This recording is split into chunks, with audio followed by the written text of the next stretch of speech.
At Food Revolution Network, our mission is healthy, ethical, and sustainable food for everyone who eats. We want kids to learn about healthy food in school. We want doctors to learn how nutrition impacts health in medical school. We want the routine use of antibiotics banned from factory farms. We want a world where everyone, regardless of their ethnic or economic background, has knowledge of and access to healthy food for their family. We want a world in which heart disease, cancer, Alzheimer's, obesity, and diabetes are rare, and in which vibrant health is the status quo. We're spreading the word and standing for change. Join this movement and support this mission.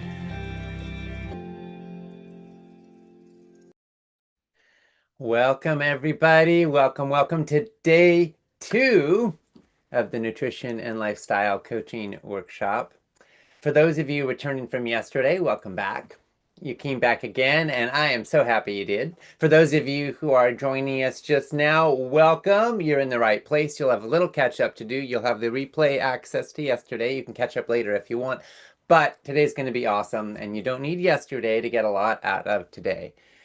Friends, if you were here yesterday, did you do the workbook exercise last night? If you did, how did it feel to write down your one-year vision in your own words? Because that's not a small thing. It could be the beginning of something really significant. If not, bless you, welcome, we love you, and we'll just carry right on. Go ahead and drop something in the comments field now, your name, whether or not you're new here, and if you're returning, a word or phrase from yesterday that has stayed with you overnight. And we will just share responses as we go here. Let's see, I'm just going to take a peek at what some folks...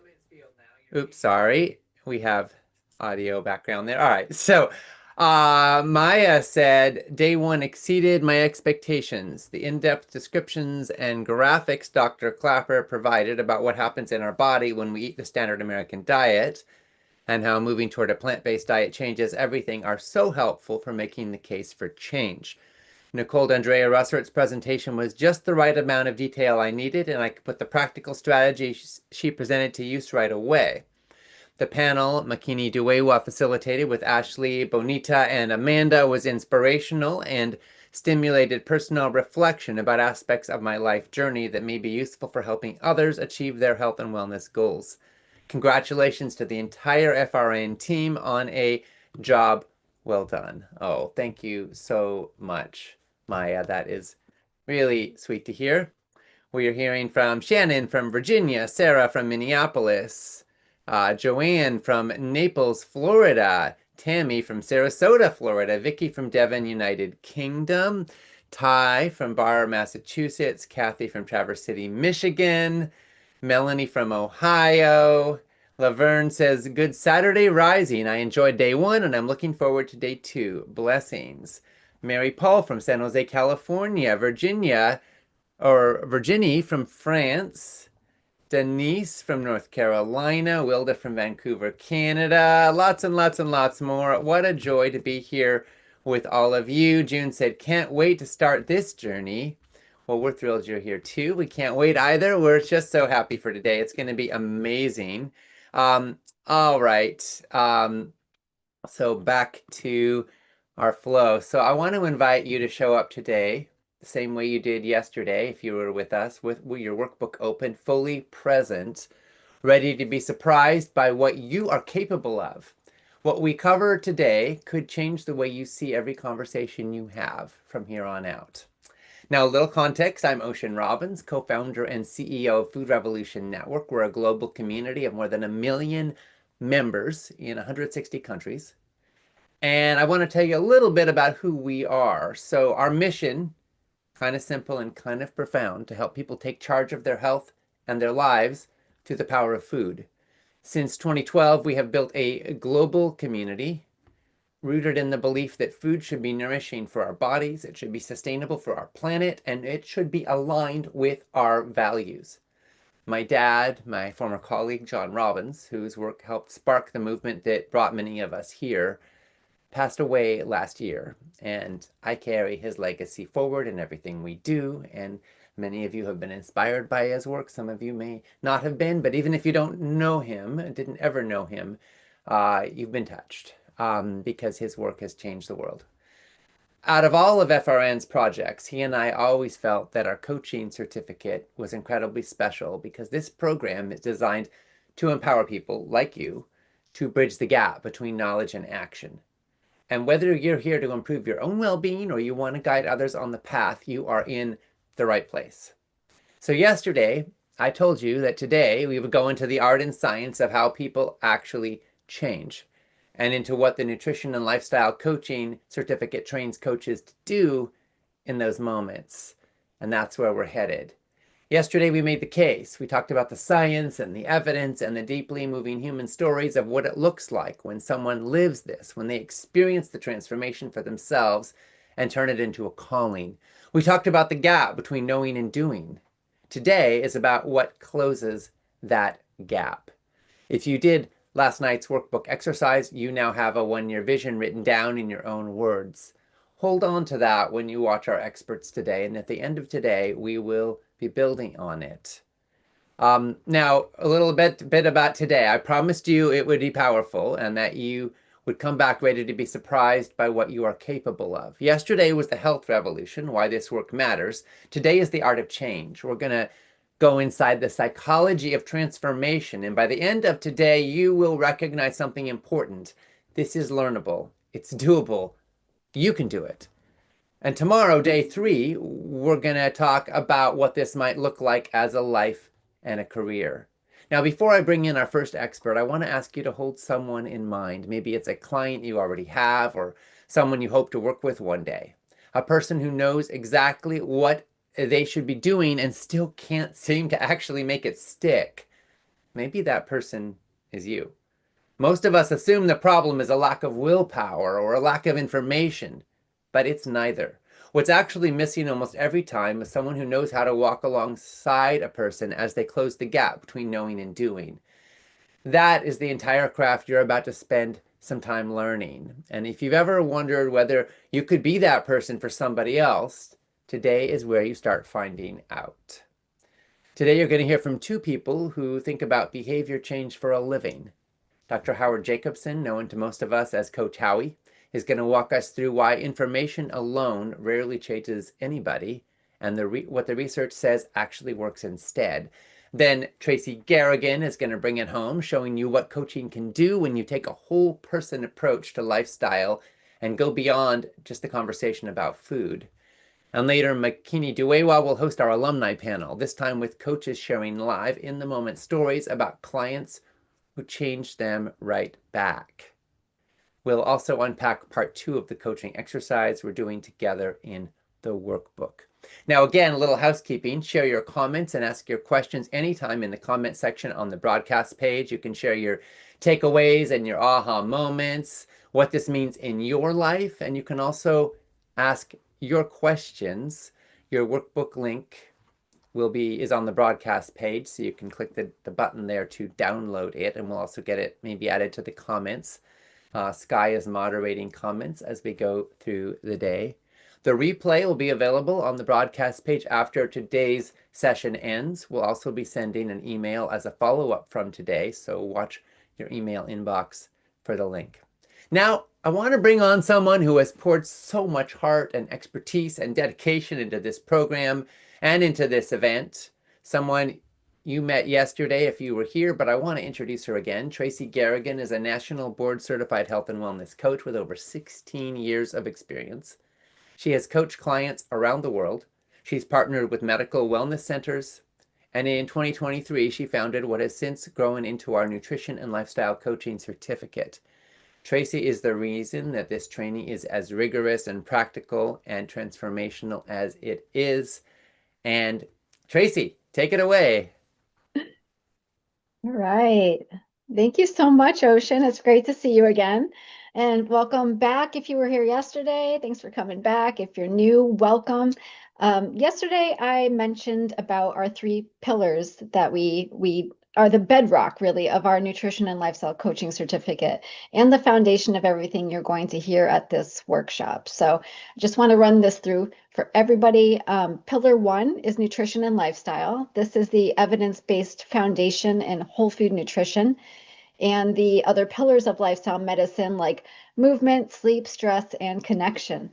Pillar 2 is coaching. Those are the communication skills, the framework that help people actually make lasting change, not just understand information. And pillar 3 is impact, how you take what you built here and learn here with us and apply it out there in the real world where it's going to make a difference, whether that's having a private practice or working in a healthcare setting or working towards a cause that you care about socially. So today is a window into pillar 2. And today's differentiator is this, and I want you to really hear this. We go beyond what to eat in our training so that you understand the science of nutrition and lifestyle, like what you learned yesterday. Yes, it's necessary, but it's not sufficient. Most people already know on some level that vegetables are good for them, and knowledge was never really the barrier. So our coaching pillar is built to teach you how to help someone make the plan a reality. And it's, not built on guesswork. It's built on the same evidence-based frameworks recognized by the National Board for Health and Wellness Coaching, the leading credentialing body in this field, layered in with insight from positive psychology and traditions in executive coaching. So that combination and that rigor and that heart is what today is all about. So I have the same disclaimer as yesterday. Nothing shared here in this workshop is medical advice. This is coaching and behavior change education.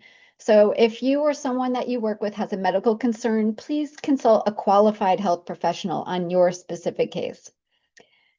I want to go ahead now and introduce somebody very special to me, someone I've been in this with since the beginning, and I'm honored to work with. Dr. Howard Jacobson has spent decades studying why people do not do the things that they know are good for them, and more importantly, what actually helps them to change. Howard Jacobson is a PhD, and we lovingly call him Coach Howie. He is an executive coach, a health coach, also a best-selling author and co-author. He's written books called You Can Change Other People, Sick to Fit, Whole, Proteinaholic.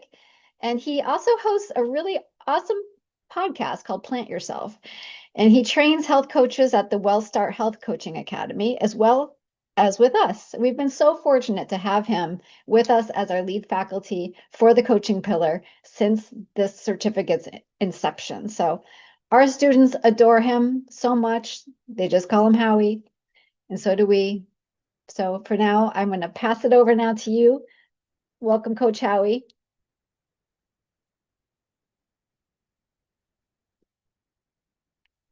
All right. Oh, I see you're on mute. There you go. Welcome. Oh, you're not on mute, but I don't hear you.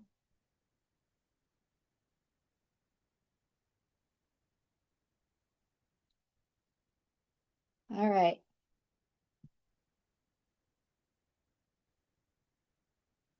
Not hearing you. I'm guessing you need to check the audio settings in Zoom, Howie, and click on that little audio triangle and change your microphone.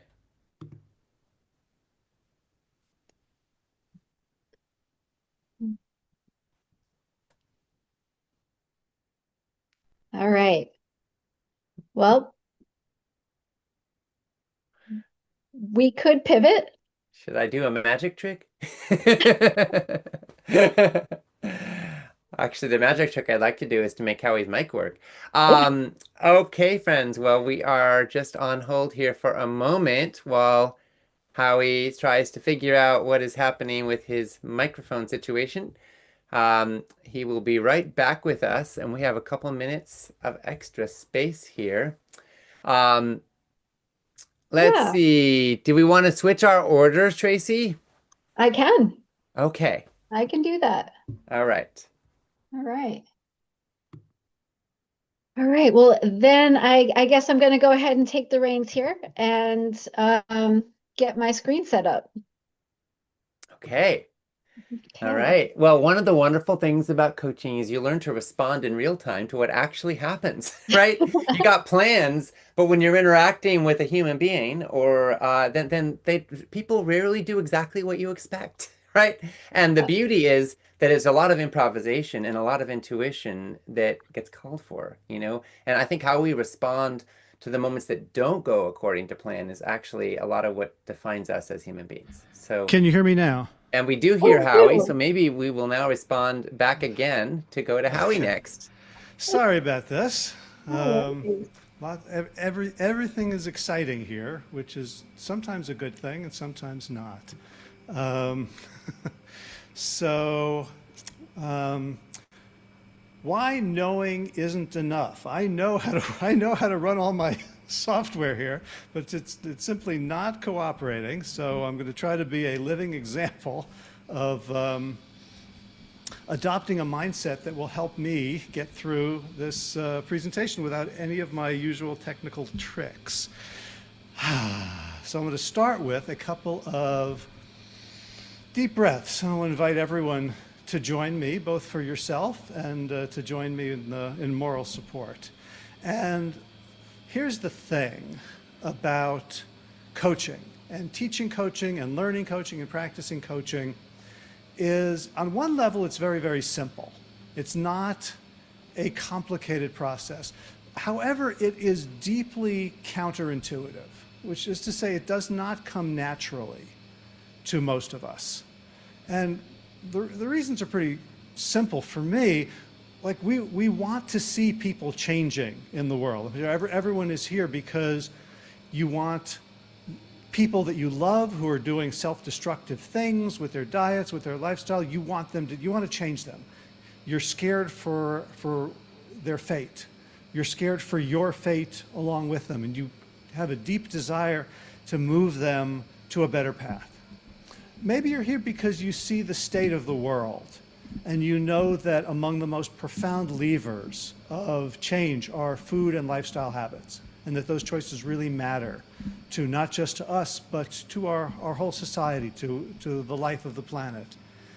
And maybe there's people in your life who actually are asking you for help. They might see you leading a lifestyle that they value and admire, and they can't do it themselves. And like, please show me what to do. How do I do this? How do I become more like you?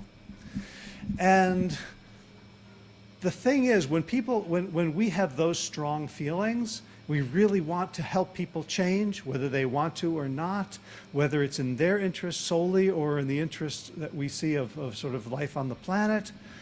The things we naturally do tend to backfire, and we get unintended consequences. We can often get blowback and resistance, even from the people who say they want our help, and we often make things worse. So I'm thinking about the knowing-doing gap. So this is slide number 2. So I want to ask, is there anything you want to do differently than what you're doing? And you should do it. And you know how to do it, but you still aren't doing it consistently. And I want to start there. So if the answer is no, every single one of my actions, my habits, my lifestyle, my routines are completely aligned with my values and my beliefs, then the answer is no. For the rest of us, is there anywhere where you could do something differently? Maybe you do it intermittently, maybe you do it for a while and then it kind of fades out. Maybe you struggle on a daily or weekly basis to do it. Whether it's getting enough physical activity, journaling, meditating, talking kindly versus getting annoyed at family members, food choices. And ask yourself a very important question. Next slide, please. Why? What is getting in the way? And here's the core myth that I would like to make sure we puncture before this class is up. If people just knew it, they would do it. And so much of our energy and effort goes into helping people change based on that premise. If they just knew to do it. If they knew that they should do it, if they knew how to do it, they would do it. So why is this such a problem? And so let's move to the next slide, please, the agenda.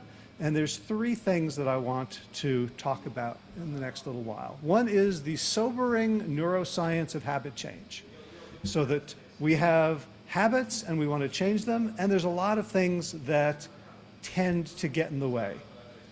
The second, what sorts of things do we do in the face of those challenges that don't help, but it's very hard not to do because we are human beings and coaching is a very counterintuitive activity. And then I'm going to end with the coaching mindset, what it involves to actually change things. And when I say it's counterintuitive, I don't mean it's hard or it's impossible, but it takes, once you have a different mindset, then a whole bunch of other options become available to you. So next slide, let's get personal. Now moving off of yourself and think about somebody else. Think of somebody in your life you want to change in some way. And ideally, for the purpose of this discussion, something related to their diet or another health behavior. Okay, so English majors will notice that the sentence is ambiguous, and it is deliberately ambiguous. Who you want to change.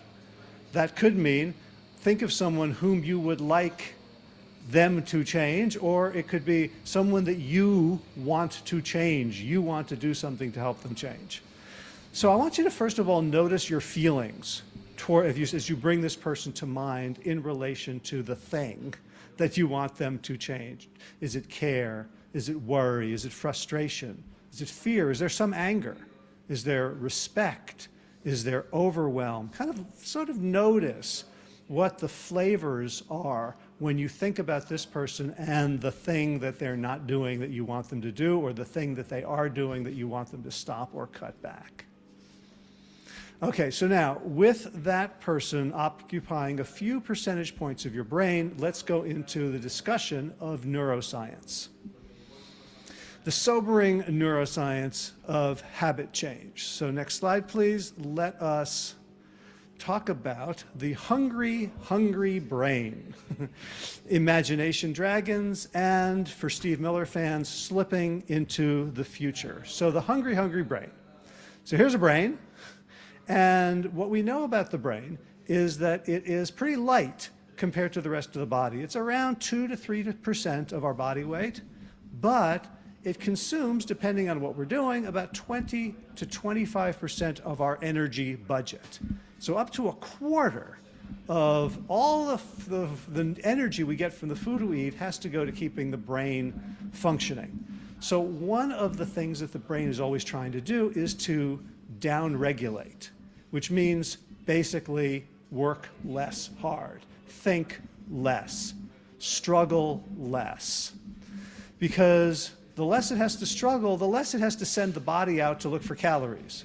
And ancestrally, food has often been scarce. You know, there weren't 24-hour delivery services. There weren't cheap calories available, you know, at every convenience store or home repair store, or, you know, just about anywhere you go. So getting calories was a hard thing, and it took a lot of energy and it took a lot of time. And so the brain is like, let's see if we can become so efficient that we rarely need to spike our expenditure. So one way the brain does that is with shortcuts. And habits are shortcuts, and the fancy term for this is a behavioral heuristic. And basically what that means is, oh, this worked. Let me memorize it, figure out every situation in which this is the thing that I should do. I'm going to lock it in and stop thinking about it. So you may know this as autopilot. So if you've ever gotten up in the morning and stumbled into the bathroom and come out 10 minutes later with your hair combed, teeth brushed, face washed, showered, shaved, deodorized, whatever you do in the bathroom, and you didn't even think about it, that's good. That's your brain going through a routine without spiking its energy needs. If you've ever gotten in the car and driven somewhere and realized when you got there, you really had no awareness of the drive. It just sort of happened. You didn't even think about it. And we notice this more when we try to go somewhere new and we realize we're still going to the old place, that these are habit loops at work. Now, here's an ice cream carton right there. So when I was a little kid, I would skin my knee, or kids were picking on me, or something made me sad, and my mother wanted to make me feel better. And one of the ways she made me feel better was with Hershey's Miniatures, little bars of chocolate, or Grunning's ice cream up on the hill in South Orange. And my brain learned very quickly that to solve the problem of feeling bad, I have some sugar and chocolate, and then I feel better. And that didn't take a lot of repetitions. It may not have been one trial learning, but it was pretty darn close. Okay, so the habit loop became feel bad, eat sugar, feel better. And so it worked. I felt better. And so the habit served me well for that symptom. The problem is, of course, that it cost me in every other way. And it's one of the reasons I got interested in human behavior, is because I saw that I was solving an emotional problem with food. So you can think of it also as, imagine walking through freshly fallen snow, pretty heavy. It's very hard when you first start doing something, but every time you repeat it, you lay down the track a little, it becomes a little bit easier, a little bit easier, a little bit easier, until now you're walking through a tunnel in the snowdrift, and that's the easy way to go. And everything else then becomes hard, because everything else, if I have an emotional meltdown, or I'm sad or upset or scared or something, and I don't reach for the food, I've got to figure out a whole new way of dealing with it, and the brain spikes up, and I start burning all that energy. So, next slide. What are some of your person's habit loops? So, to figure out the loop, you want to know what's the trigger. For me, it was skinning a knee, or getting picked on, or feeling sad. What was the feeling that came out of that, or the thought, or the mood? So what was my reaction to it? And then so what's their reaction, and then what's their response? What's their go-to? Okay. So next one is the imagination dragons, and this is a year ago I asked AI to create a dragon for me, so you can see how far we've come since then. But imagination dragons are dragons of our imagination, and the human superpower, I would say, is our ability to imagine things. And that means to relive the past vividly that is not going on anymore, or to pre-live the future. The humorist Mark Twain said something basically about, I've worried about many terrible things in my life, most of which never happened. So the brain is not just trying to downregulate. The job of the brain is basically to keep us alive. It's always scanning the environment very gently. So imagine the green ping of a submarine, doing, doing, doing. And as long as the waters are clear around it, that's very low level stuff. It's just sort of paying attention, always scanning for danger. And what happens when it discovers something that it perceives as potential danger? It then ramps up systems that are hardwired into us, that we don't have to think about, we don't have to learn, we don't have to practice. It's not like taking a driver's test. This just automatically sort of happens, and the most famous one is fight or flight, in which our body changes to prepare us to either run away, preferably, or to stand up and be aggressive and face the danger. So this is great if we're trying to, lift a car off of someone, or we're running away from a saber-toothed tiger. The problem is, because of our imagination dragons, because we can imagine terrible things happening to us, the same physiology happens in regards to an email, a side eye, our own thoughts, right? If you have a history of panic attacks, the thought of the worry about having a panic attack can actually lead to a panic attack. So the imagination dragons become real enough that our body's physiology responds to it. So here's the issue. When we think we're under threat physically, we want to prepare. And if the threat isn't immediate, one of the ways we prepare is by eating a lot of calories so that we're ready to deal with whatever comes up. Fight or flight is not just running away or fighting. Fight or flight is the preparation. So the ice cream habit is also fuel for fight or flight. So an example of this, the dragon of disconnection. I was coaching someone, it was a mom who was eating well. If you could go to the next slide, please. And thank you. And the thing was, there was a weird conversation. She knows, she wants to eat healthy, but she says, the problem is every time I'm driving in the car and my child offers me a cookie, I eat it. So I had so many questions. So the beginner coach in me wanted to say, well, why are you giving your child cookies? Why is your child only having cookies in the car? I had a sense, though, that this was not a fruitful area of conversation because it seemed weird. So instead of just like, and also, and we'll talk about this in the coaching mindset, she probably knows that. She probably, like that's not like a Nobel Prize winning advice that I'm going to give her. Stop giving your kid cookies. Something else was going on. So, she said, don't buy the cookies, say no, carry an apple in your purse, all the things that I might have come up with glibly. But I asked her a question like, what is the thought that goes through your head when you imagine saying no to your child? So it's a technique around depriving her of the symptom. So now if she has the cookie, she has the symptom. Now she's going to say, imagine saying no to the cookie. And she suddenly felt scared of losing connection with her child. And she said that when I was a kid, she said, I had a very chaotic childhood household. There was a lot of fighting. We all felt insecure. We didn't know whose side anyone was on. Mom and dad were often using us against each other. I was the oldest, and my job was to keep everyone together, to become the appeaser. And so this imagination dragon of refusing the cookie was in her mind linked with harming her family, rejecting love, and causing really dangerous rifts. So her infancy coded her lack of belonging as a lethal threat with no one to protect her. And that was still playing out when her child was giving her cookies from the back of the car. So question for you, what might your person's bad habits be protecting them from? What is the secondary gain of eating the ice cream, of accepting the cookie, of refusing to meditate?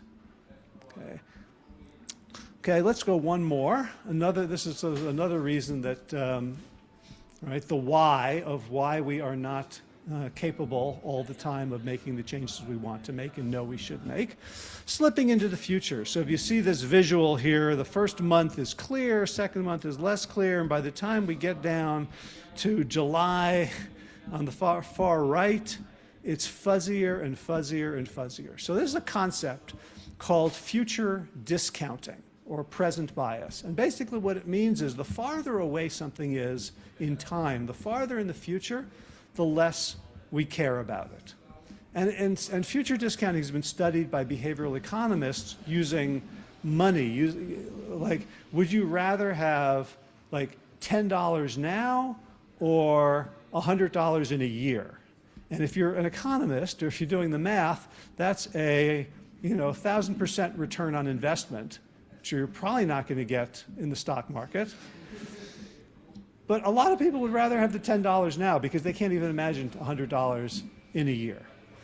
So the same thing can be true of, like, I want to stop eating the ice cream now, and I want to, because I want to lose 20 pounds for the wedding or beach season or to get off my diabetes meds, but I really want the ice cream now. And the ice cream is an issue for now, and the wedding or the beach or the HbA1c test is for the future. And because those future goals are blurry and the present reward or pain, the pain of not having the ice cream is present, it's much more vivid. So next slide, what might the person you're thinking of have to sacrifice right now for a future goal? So I work with a personal trainer and a couple mornings a week, and I gotta say, I don't enjoy it. We're not doing fun things from my perspective. I'm like doing push-ups and single leg squats and Russian twists with bands, and it hurts. It's not fun. And the reason I have a trainer is because it's not fun, because I know what to do. I have the equipment. I could do it myself, but he's the one who's like, okay, do 10 more, keep holding it, raise your arm a little bit higher. And it's always pleasure. It's pleasure later. Like, I like the way I'm going to look and feel and the way my body moves. But during that hour, it is not fun. Okay, so part 2, what does not help but we do it anyway? Next slide, please. There are three main ways that most of us get in the way of helping the people around us change. And those three are, if you could keep going, the expert, the judge, or the rescuer/fixer. So if we come across as an expert, if other people feel judged, or we try to fix them, we have a problem. So the expert. And I used to write books on health, and so for a while there, I thought I was kind of an expert. So I'd go around telling everybody what I knew and how smart I was, and then if they knew what I knew, then they would just do the right things. So if someone says, well, I just don't know how to lose weight, or I don't know how to incorporate this into my diet, it just seems so complicated. Oh, you know what? It's very simple. Just start, before you eat anything else, just have a salad. Oh, okay. Or, whole food plant-based diets are proven to reverse type 2 diabetes. Or here's the one I could have used on the mom with the cookie. Look, if you want to stop eating ice cream at home, then stop buying ice cream in the store. Now, none of these is wrong. They all could be helpful, but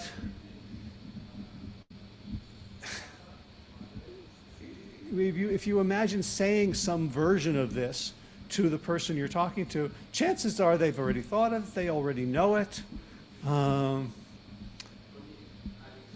and it doesn't help, right? Because we've seen that the issue is typically not, oh, I didn't know that, I didn't realize that. Okay, so it's accurate, it's useful, but when you're the expert, and here's the crux of this issue, you're creating a dynamic of inequality. Expert mode creates an up and a down, and we're up and they are down. We know they don't know, and they often feel criticized, and criticism hits the same part of the brain as actual physical attack. It codes as pain. And so then they become defensive, and when you hear the word defensive, you should think about the word threat, you should think about the words fight or flight, and all of a sudden we have triggered the very state that keeps people stuck, that keeps people focused on threat rather than opportunity. Okay, next one, the judge. So are you going to really eat that? So a friend of mine, very smart guy, was talking about, I really want to get off of sugar. We were talking about it all day. We were at a conference together. And at dinner, at the end, he called the waiter, says, I'd like the cookies, please.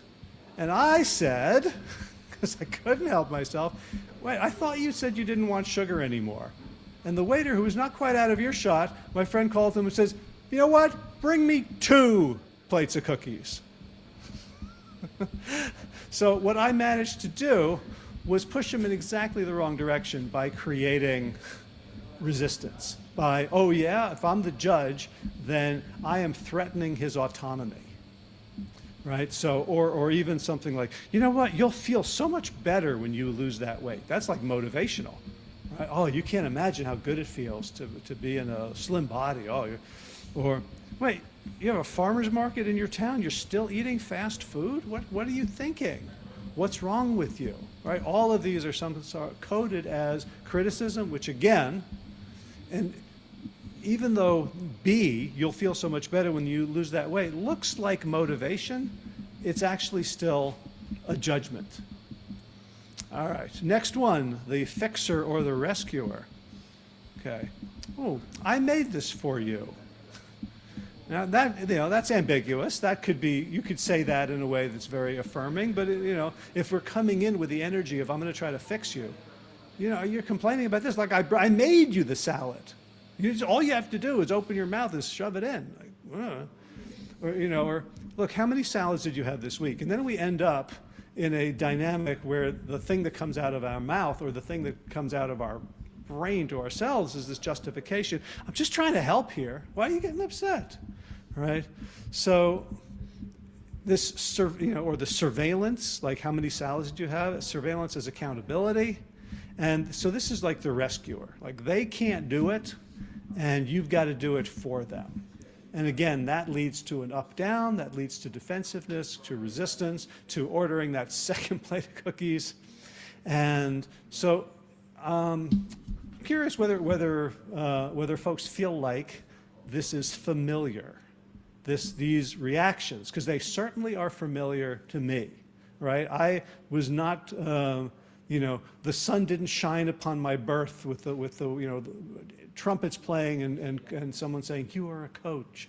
You have different ways of speaking to people. No, I'm as entrenched in these habits as anybody I know.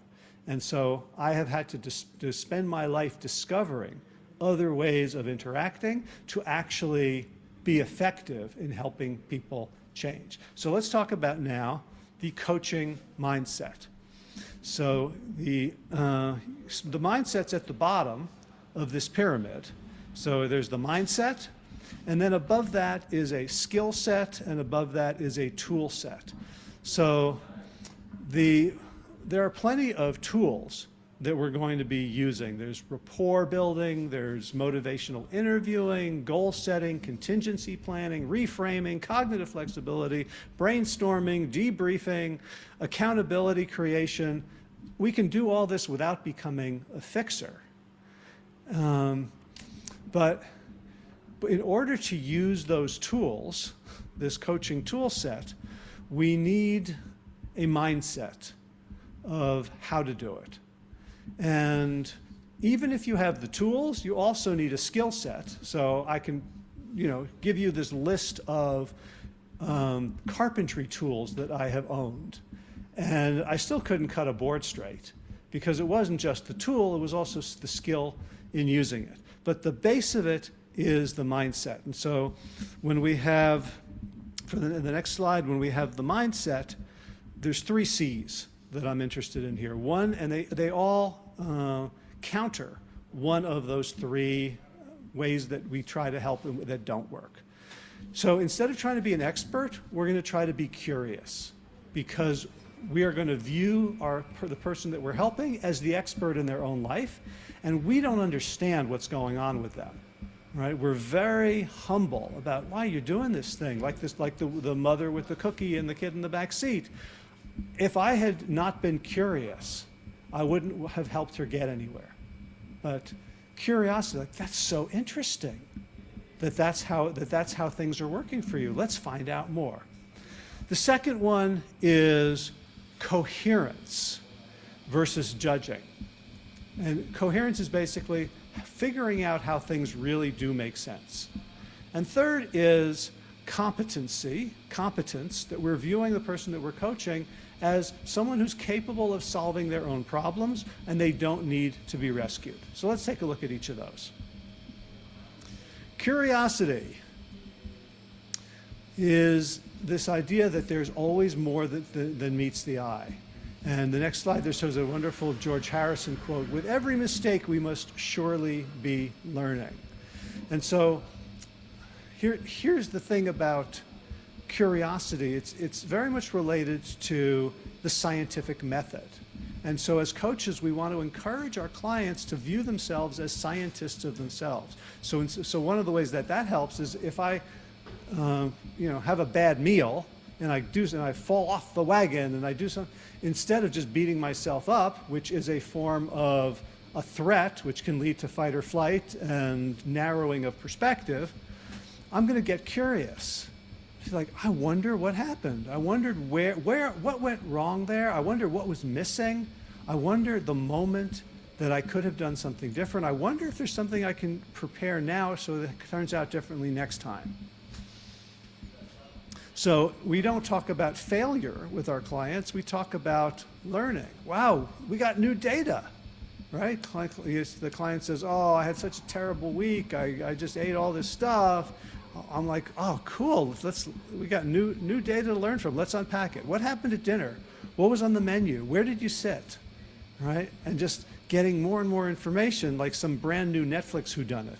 And as a coach, your excitement can become contagious, and then your client can also start to get excited about learning so that they can make better choices next time. Okay, so what questions about the person you want to help, what person about their life and experience don't you know the answer to? Where are their actions a mystery? And one way to tell is anytime you feel like you're judging them, you're feeling a judgment, you're feeling a need to tell them something, ask yourself, what might be missing for them? Right? It's so clear to me, but it's not clear to them, what am I missing? And that's the direction to go in. And just for you English majors, I apologize for ending that sentence on a preposition. Okay, next one is coherence. So coherence basically means this makes sense. Based on, if you look at someone's history, if you look at their current circumstances, if you look at the resources at their disposal, if you look at the state of their nervous system, you look at a whole bunch of other things, people's behaviors make sense. The cookie made sense when we understood the coding of her childhood. And here's the thing, that people, when we look at our own behavior and we don't know how to change it, it doesn't make sense to us. And you'll hear people say, I don't know why I keep doing this. Why am I keep sabotaging myself? What's wrong with me? And so they'll answer like, I have no willpower, I have no self-control, I'm lazy, again, beating themselves up, getting into that spiral of fight or flight, of threat, of narrowed vision, of lack of resources, of lack of creativity. And the claim for coherence is that people's behavior always makes sense. And here's why this is so powerful. When we get our clients to believe in the coherence of their own behavior, then they get to change it. Because now they're saying, I chose this behavior for a reason, right? I chose sugar because it helped me not feel bad. Who wants to feel bad? I didn't want to feel bad. I don't ever want to feel bad. Sugar helped me with that. It wasn't perfect. It wasn't the best way of doing it. It had a lot of unintended consequences that I'm not happy with. But once I owned it, that this was a strategy that I adopted intelligently to solve a problem in that moment, and it was a good one, and I was very, very young, and I didn't have a lot of other options. Once I own it, then I had the agency to choose something else differently. So with the client, we got to coherence about, okay, this made sense. This makes sense right now, that if I believe that I say no to my daughter who wants to give me a cookie, that I am tearing the family apart. Now, is that still true? And her brain updated. Said, I'm not 3 anymore. I'm not 5. I'm not 11. I'm a grown-up. I'm not at risk. My family's not at risk if I say, thank you, sweetie, mommy's not going to have it right now. And she said, I don't need my daughter to like me at every second, which is a huge, for people who have had that kind of revelation as a parent, who tend to be appeasers and pleasers, can be a very powerful and empowering mindset shift for parenting. Or for any aspect of life, that if you realize that people don't have to like you and approve of you and praise you in every single moment, you have a lot more behavioral freedom. So now for the next slide, instead of this imagination dragon breathing down your neck, you get to ride it. And you can say, no wonder this is how I've been, but now that I'm a grown-up, now that I'm in new circumstances, now that I have new information, now what's possible? Now what's available to me? Because all of us grew up inside a tiny data set, right? We had our family of origin, we had a community, we had where we grew up. And that tiny data set we thought was normal. We thought that predicted the whole world. And then we go out into the world and we realize, well, my family's kind of weird compared to the rest of the world. It might be weird wonderful, it might be weird not so wonderful, it might just be different. But we realized that the whole world doesn't operate by the rules that we internalized when we were little, and so we have this huge opportunity to recreate ourselves. Okay, so next question is, how does their behavior make perfect sense based on their history? While you're thinking of that, let's go on to competence. And you can see a flat tire. And the thing about a flat tire is it reminds me of when I was doing coaching and I would kind of motivate the person to change. And they'd get real excited and we'd have a conversation. At the end of an hour, they're like, oh, thank you, Howie, I'm so excited, I'm gonna go do it now. And they would go out into the world and then they'd come back in 2 weeks or a month and they hadn't done it again. And my move was to motivate them again. So basically I was kind of blowing up a flat tire and I wasn't addressing competence. So when I began to understand that, I changed my stance. And I began to assume competence, that the people I was coaching had the skills, had the resources, had the good intentions. And therefore, I started coaching based on how can we access that competence. And again, the competence of my client to manage her terror at losing her family, or my competence at managing my state through sugar. These are good things. This is not a sign of being broken. This is a sign of being well and smart. So once you have that coherence and curiosity, you can start to view the terrible habit as a form of competence, and then you can start to use that to create the energy to create more competence. So the next one, we're going to look at the difference between the fixer and the coach in terms of competence. So the fixer assumes that I need to do it because you can't. So I'm going to provide the solutions for you, whereas the coach asks powerful questions. The fixer takes responsibility for the outcomes, which is why fixers get so upset when you don't change because they told you to change, or they gave you the advice, or they gave you the salad. The coach supports the solutions that the clients themselves create. The fixer creates dependency. Hey, here's a salad. Hey, tomorrow, here's a salad. Thursday, oh, I didn't have time to make a salad. Now what do I do? Right? Now I'm dependent on the fixer. The coach builds the capacity. Hey, maybe start with a baby carrot and a gherkin. And then we build up from there based on levels, climbing the ladder of competence. The fixer gets triggered by resistance. Right? What do you mean? I'm just trying to help. The coach gets curious about resistance. Wow, this sounds like there's something that you know about this that is not going to work for you. Let's find out what that is. Right? So we're not taking it personally. We are using it to get wiser.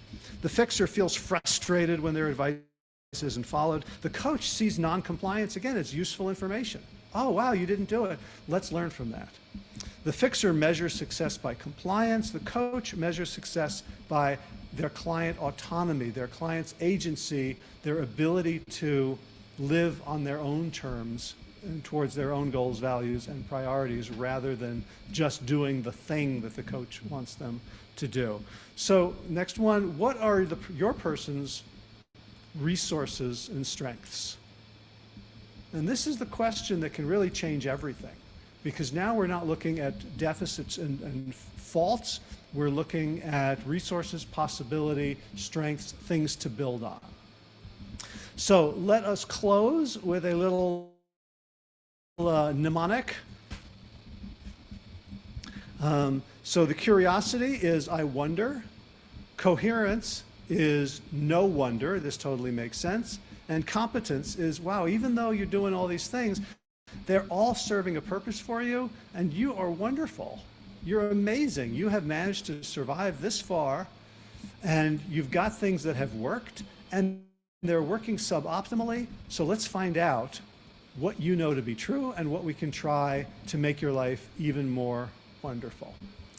All right, that's all I have got. I don't know if there's any questions or if you want to move on to the next thing, but I really appreciate Tracy, Ocean, and FRN the opportunity to be part of this amazing program and movement.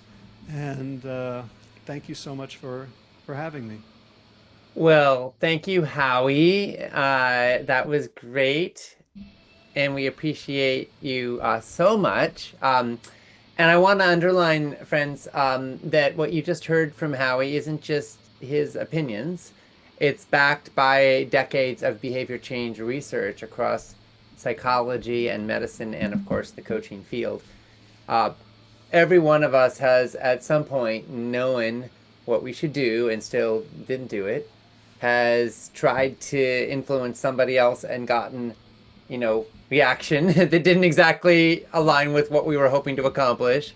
And how he's helping us understand why. And he's helping us see some solutions here. So there are lots of questions, and we'll just see if we can cover a few of them now, Howie, real quickly. First of all, Judy said, I received group coaching from Tammy Willard, who got certified from this program. She is a superb coach, and I am very grateful. She uses the skills from this session. We don't think she's using a skill. What comes across is how much she cares for us. Oh, I love hearing that. That's the goal, isn't it? You don't want to seem like you're doing a thing to somebody. It's just human, but you are skilled, right? Benita said, love this. Howie's the perfect one to have us adjust to bloopers. He was key in my willingness to begin letting go of perfection. Benita, I often use the phrase, we can't make the perfect the enemy of the good. And sometimes perfectionism can really get in the way of meeting the world where it's at, right? And what I find is that everything gets more beautiful when we love it. And when we're arguing that something's wrong, it's hard to be in a state of love. Don asks, can you work with someone not asking you for change? I feel my son is killing himself with his diet, but he's not asking me. Gentle thoughts to send him without becoming a nagging mom? ?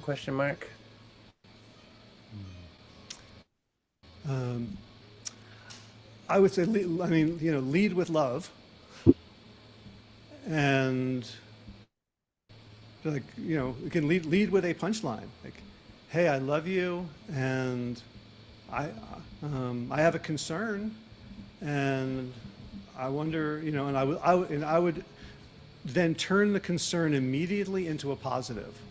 So, like, what do I want? Instead of saying, like, I have a concern that you're eating terribly or you're making all these mistakes.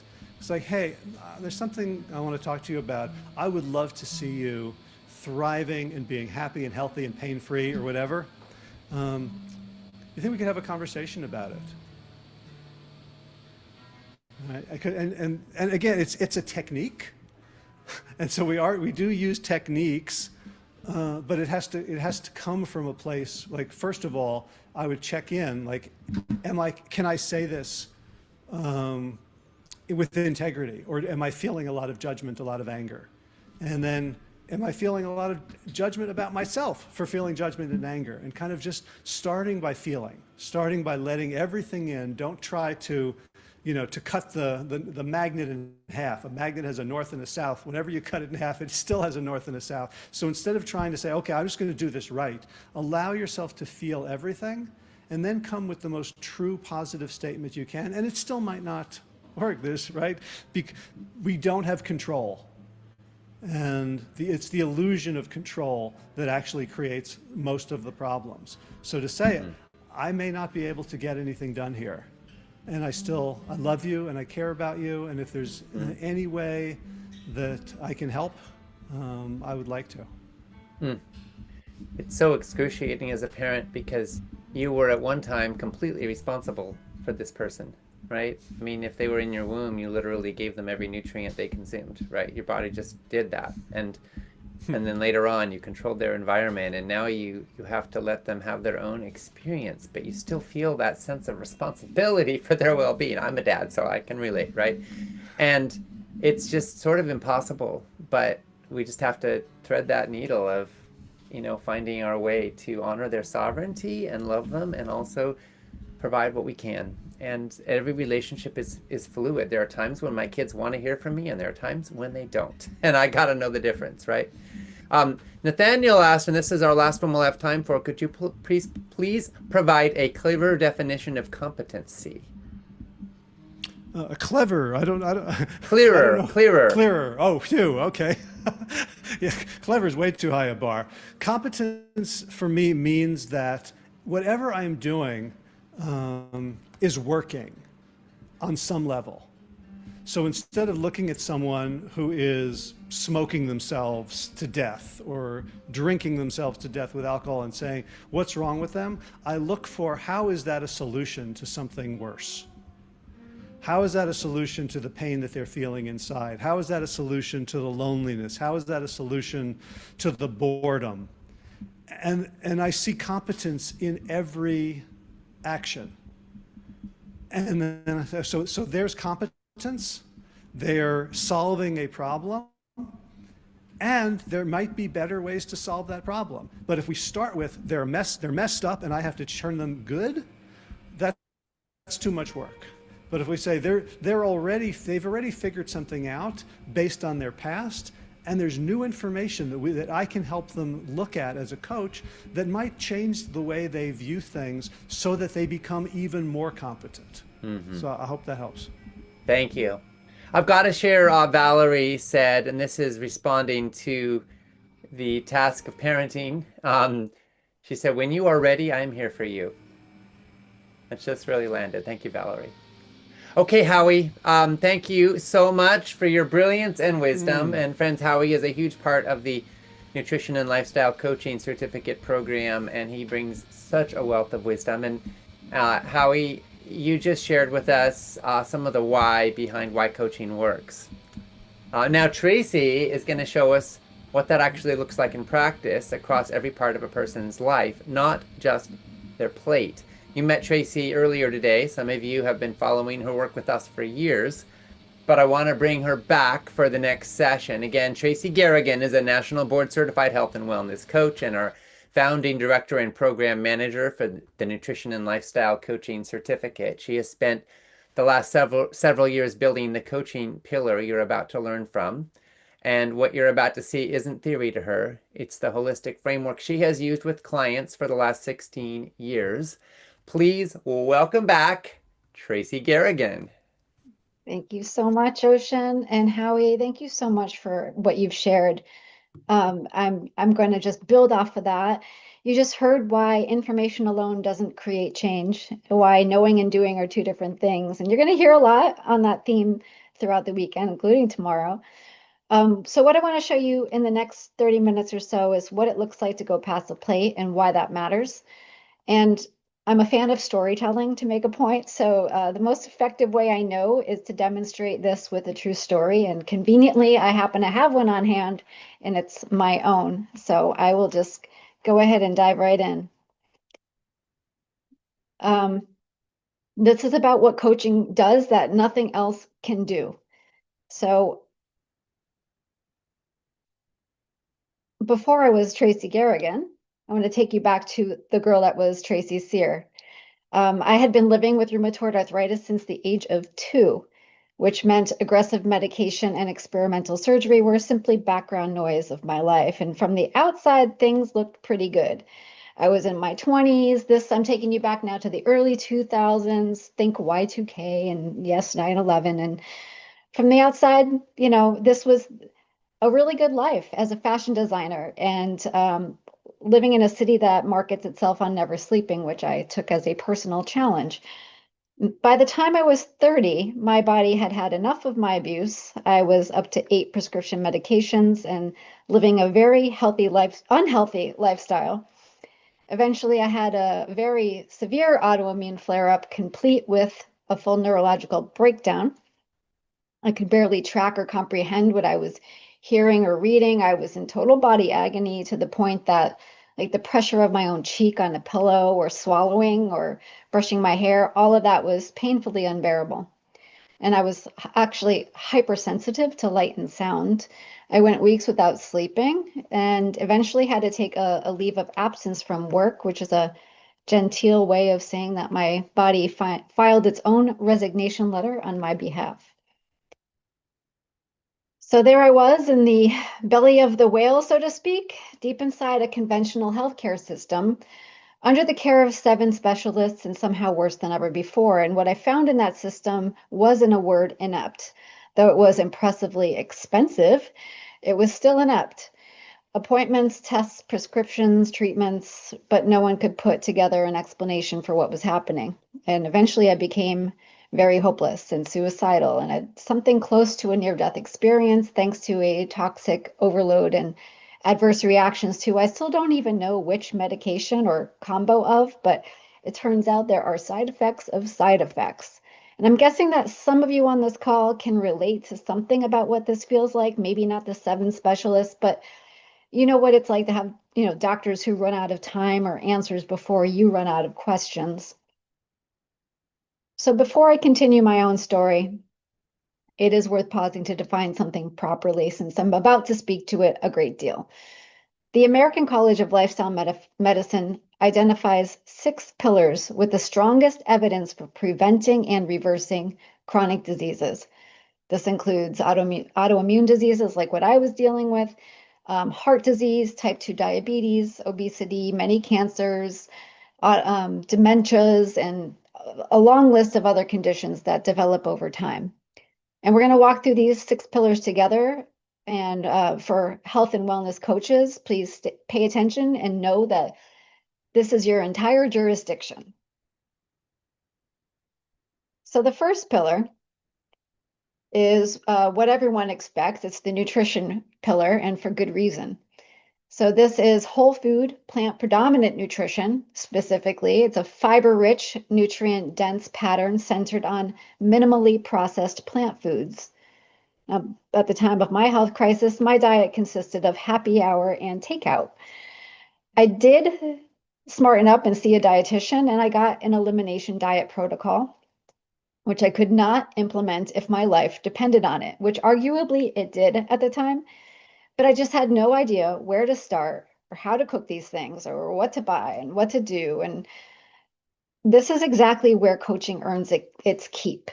So a protocol assumes that the hardest part of change is knowing what to eat.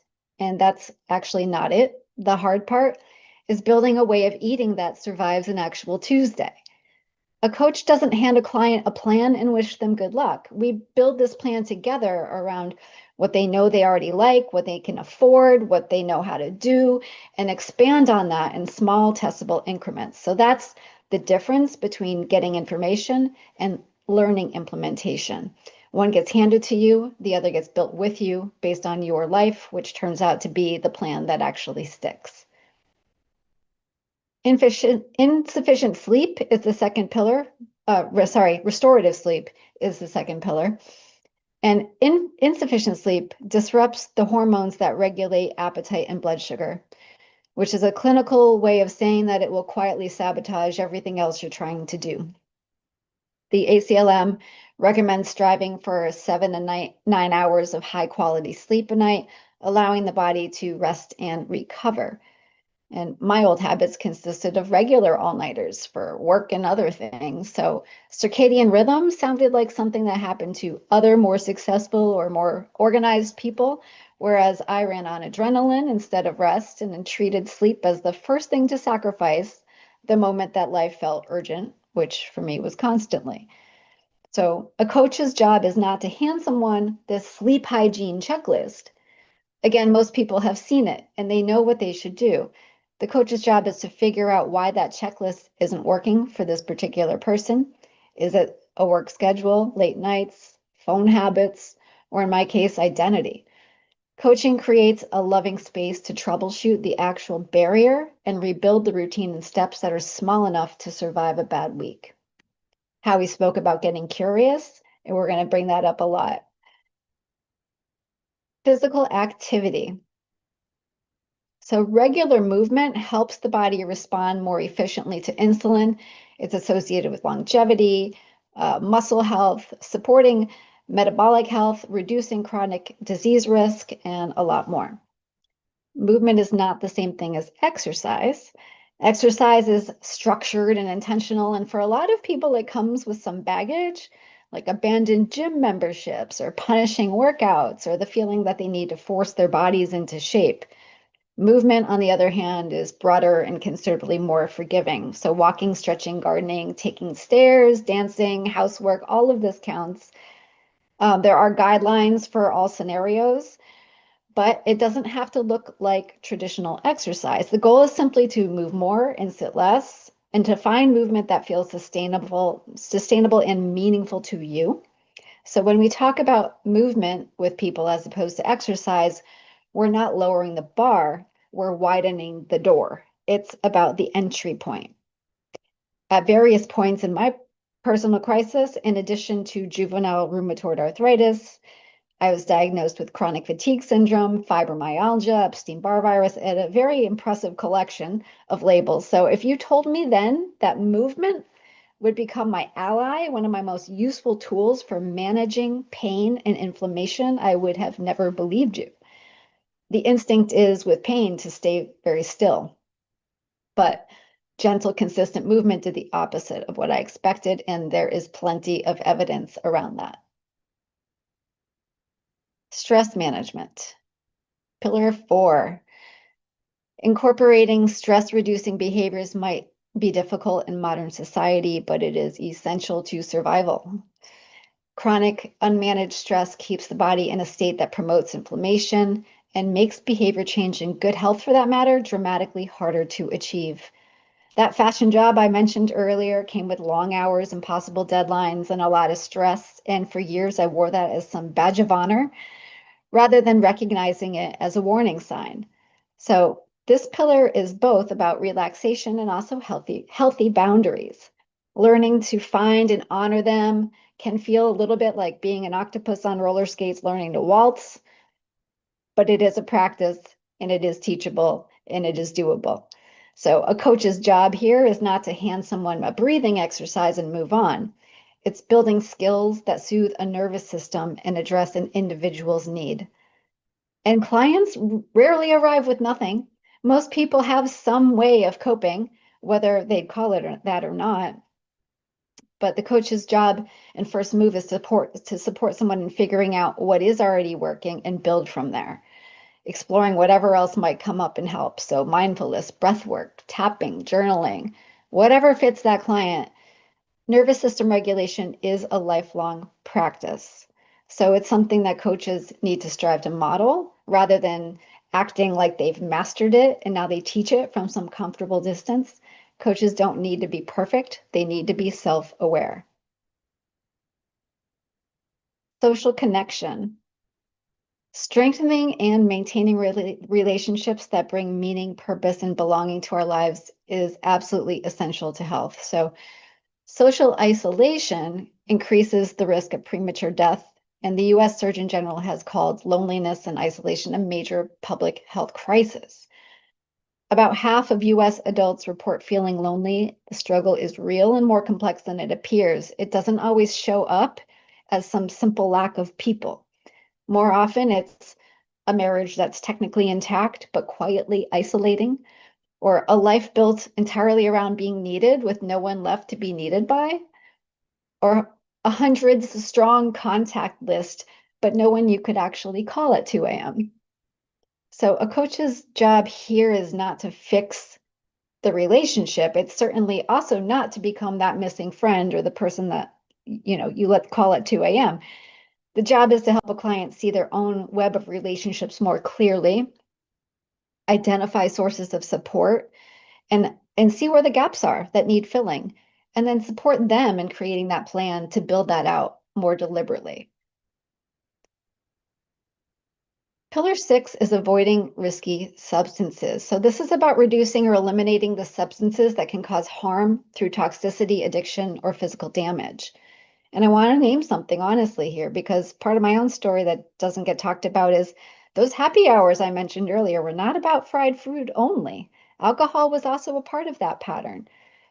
So we want to show up as coaches, not to diagnose It's to stay curious, compassionate, create a safe, judgment-free space, and to call out patterns that you see when you notice that they might be costing a client more than they're giving back, and to know exactly where your scope as the coach ends so that the right referral is ready when needed.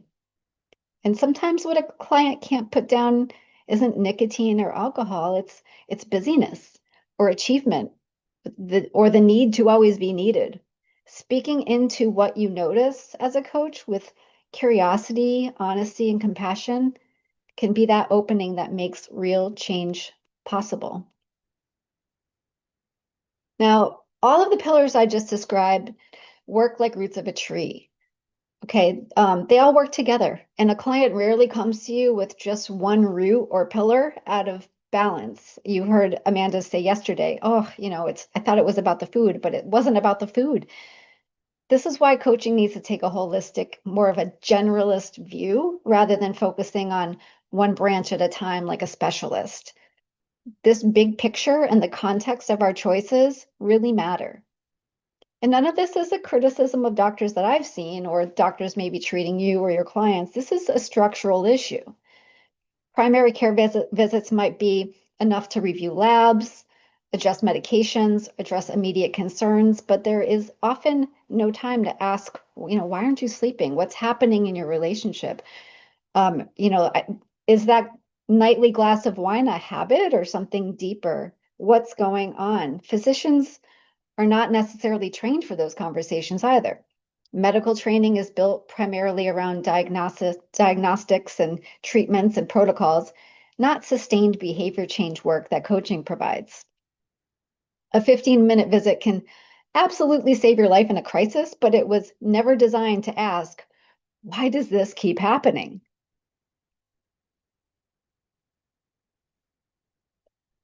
And coaching does something that technology also can't do. Arthur Brooks offers a useful framework here. He describes the left hemisphere as the how-to side, the engineering, technical problem-solving side, and the right side of the brain as the why side, meaning, purpose, and the things that we know without always being able to explain them. His sharper point is that our culture and our healthcare system right along with it often assumes that every problem has a technological or an informational fix. There's an app for that, diagnostics, a protocol, a pill, a data point. These are left brain answers, and they get handed out constantly for problems that were never left brain problems to begin with. And this is exactly where coaching comes in. The client can have every data point available and still not change because the missing piece was never information. It was meaning. It was motivation, identity, or that deeper why underneath the what. And it often goes deeper into conversations around self-worth and self-love. If someone doesn't believe they're worthy of care, no amount of information can bridge that gap. So I would argue that this transformation that we all talk about at its core is a creative process. And I'm not anti-information or anti-technology. I'm just arguing for putting both in their proper place as tools and service to a person's why and their innate capacity to create well-being, not a substitute for the whole process. Now, I'll be honest, I was pretty good at designing clothing, but I never found deep meaning in it. In fact, I judged myself for some commercial success and living out of alignment with the world I believed in and wanted to see around me. And that discord became its own quiet source of dis-ease. I wanted to punish that version of myself, and in a very effective way, I did. And that was a lifestyle built on striving, not one of self-love. And somewhere in the pits of that despair, I stopped hunting for left brain answers outside of myself and started to ask right brain questions directly. I didn't realize it at the time, but I was coaching myself. I was coaching. I was getting curious. I was scanning my life for strengths and resources that I'd overlooked, learning to suspend that judgment just long enough to ask a simple question: is this healthy for me? And you don't need a crisis to ask yourself this question. You can ask it anytime and begin to pay attention to whatever comes up for you. Out of this question for me came a deeper sense of meaning and purpose and the start of a whole new life and career. I also lost a lot along the way. I shed a lot of bad habits and bad relationships. And I also shed 8 medications. And that was 20 years ago now. As it turns out, I'm still designing. And in fact, like it or not, we all are. Bill Burnett and Dave Evans built Stanford University's most popular course called Designing Your Life on essentially the same premise. A life doesn't get redesigned in one dramatic leap. It gets redesigned through small, curious, playful experiments. So prototyping habits, turns out, can be very creatively satisfying. Now let's go back to this tree of life analogy, because everything I walked you through so far really maps onto this. And at the top, we have branches, which are conventional medicine, the specialist model, everybody trained to, treat some different part of you in isolation. In the trunk, you've got your genetic predisposition. This is what you're built with. It's real, and it's not really something that you're rewriting. But at the root are these 6 pillars of lifestyle medicine that we just went through. And coaching lives entirely, almost entirely, at this root level. It's the part of the tree that healthcare, as currently structured anyway, has the least time and training to tend to. But there's one more layer. And unfortunately, it's one that even the greatest of coaches cannot fully control. We'll call it the soil. And it's what public health researchers call the social determinants of health. These are conditions that people are born into. They're not choices, they are circumstances. Things like income, housing stability, whether a grocery store is in reach or you just have a gas station, air and quality water, education, whether the healthcare system in your zip code is staffed or barely holding on. And the Center for Disease Control estimates that these non-medical environmental factors have a greater influence on health outcomes than genetics or access to healthcare itself. Some estimates put the share of health outcomes driven by these conditions as high as half. So this matters enormously for coaching. A client can have the healthiest roots imaginable and a strong nutrition plan and a movement plan and still be fighting the very soil that makes every one of these choices harder to access or sustain. And that's not a motivation problem, that's a structural one. Pretending otherwise sets clients up to blame themselves for conditions that they didn't create. And that's why I love being here with Food Revolution Network. And Ocean and his dad they've worked decades to change the soil itself, policy, access, health literacy, environmental harm, and systems that shape who gets to be healthy easily and then who has to fight for it. It's easy to look at these problems and conclude that they're beyond one person's reach, but here's where numbers matter most, and where a movement of people, coaches especially, trained on the front lines and pointing in the same direction, can really shift something. Ocean and his father, John, gave this movement a platform, and building this training that turns movement into an actual peaceful army of food revolutionaries, that's been the greatest privilege of my life. And I know that none of us can do this alone, and that's rather the point. So my invitation here to you is be a part of whatever door you want to walk through with us as a coach. We have a lot of free information on the blog. We have a lot of, wonderful information on the free summits. We have a wonderful Whole Life Club, which is a great community. Or you could train with us and be the most resourced person that you know in health and wellness. However you come in, the invitation is the same. Tend a root, regenerate some soil, help one person that you know, help yourself, or a whole lot more. And that is the job, and there's room for you in it. So help us bring this food revolution to the world.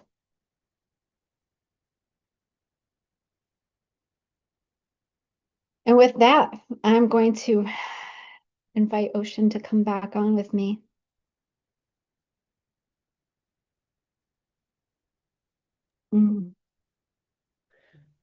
All right, Tracy, thank you so much. So much wisdom and insight and brilliance here. I guess we can let the slides go.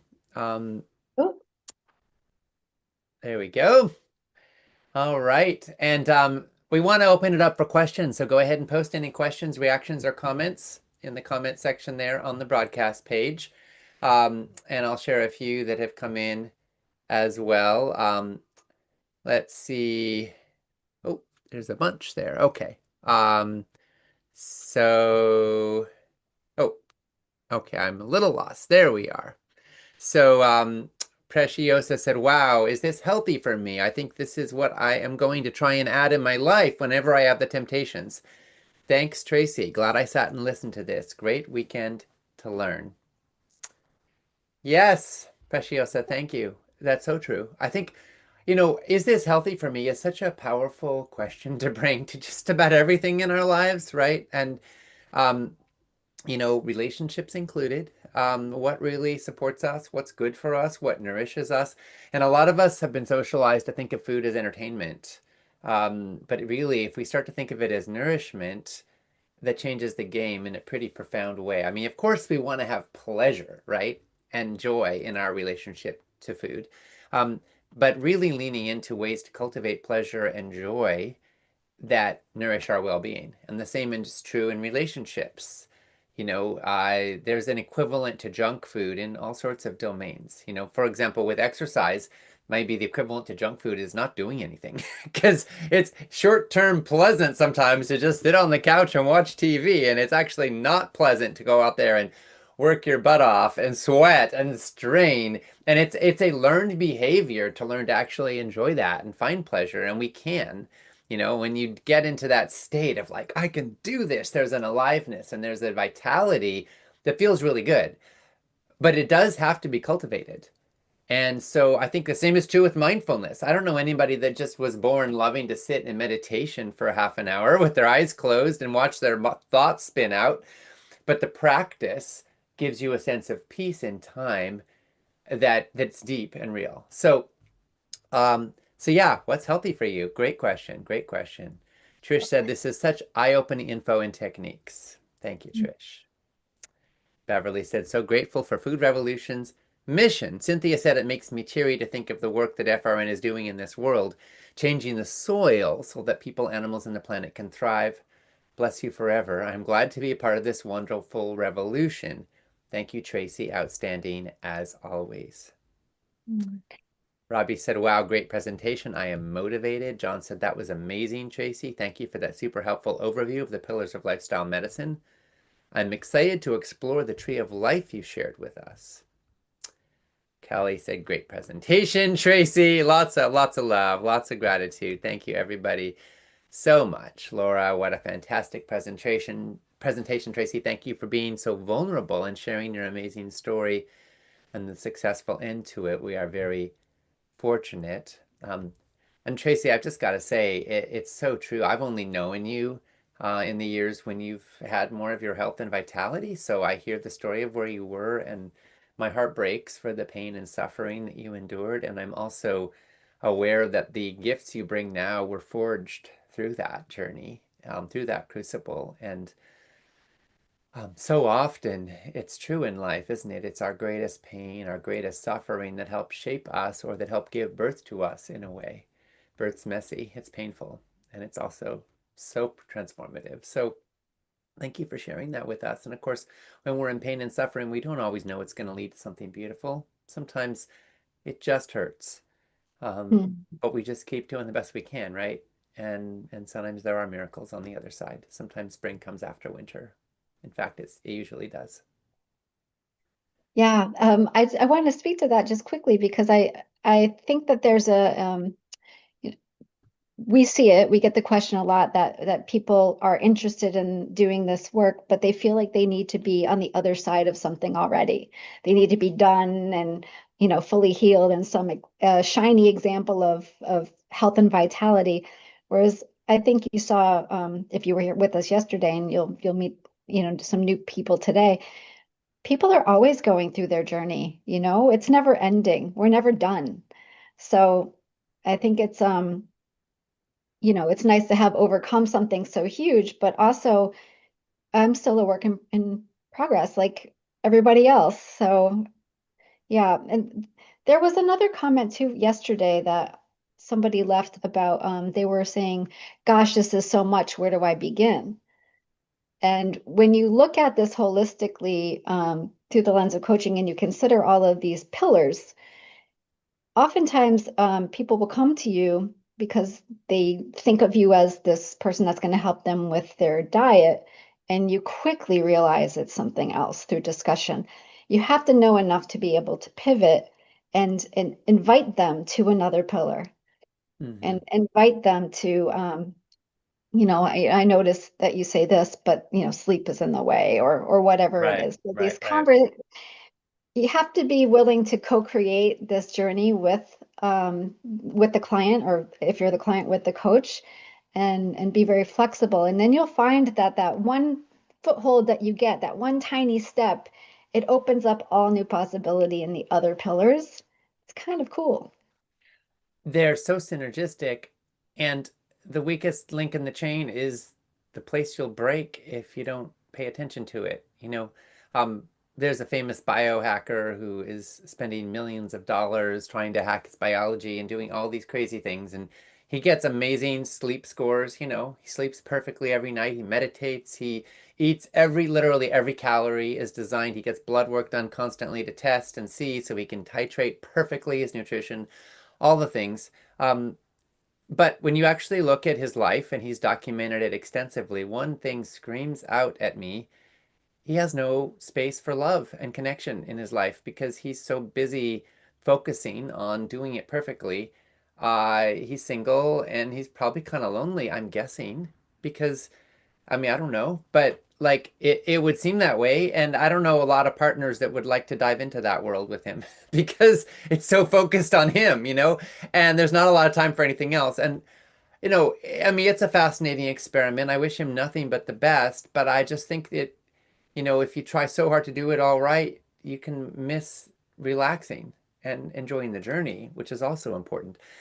We're actually writing an article right now in Food Revolution Network on the ice cream paradox. I'm interested in this one personally because my grandpa started an ice cream company, right? And my dad followed his own rocky road and chose a very different path. And, we all know that ice cream is no super health food. I've always felt like we had a little family karma to clean up. But research is really funny on this. I was recently writing an article about plant-based ice creams, and I wanted to just have a paragraph saying how bad ice cream is for you. And of course, saturated fat and sugar have serious drawbacks. That's well documented. But when you actually look for research, it's very hard to find any studies showing that people eating more ice cream had worse health outcomes. And I was kind of stunned by this. And Harvard researchers did a whole report on it. And we don't really know why, but the best I can come up with is that people who eat ice cream, of course, nobody's going to say that the actual nutritional components in it are healthy, but people who eat it tend to be people who are spending more time like slowing down and enjoying their life and maybe connecting with loved ones. It's often a social activity, and that maybe these are all so good for us that they outweigh their nutritional downside. So, would they be healthier if they were having frozen bananas blended up with soy milk? Probably. But the act of slowing down and connecting and building love and having pleasure is real.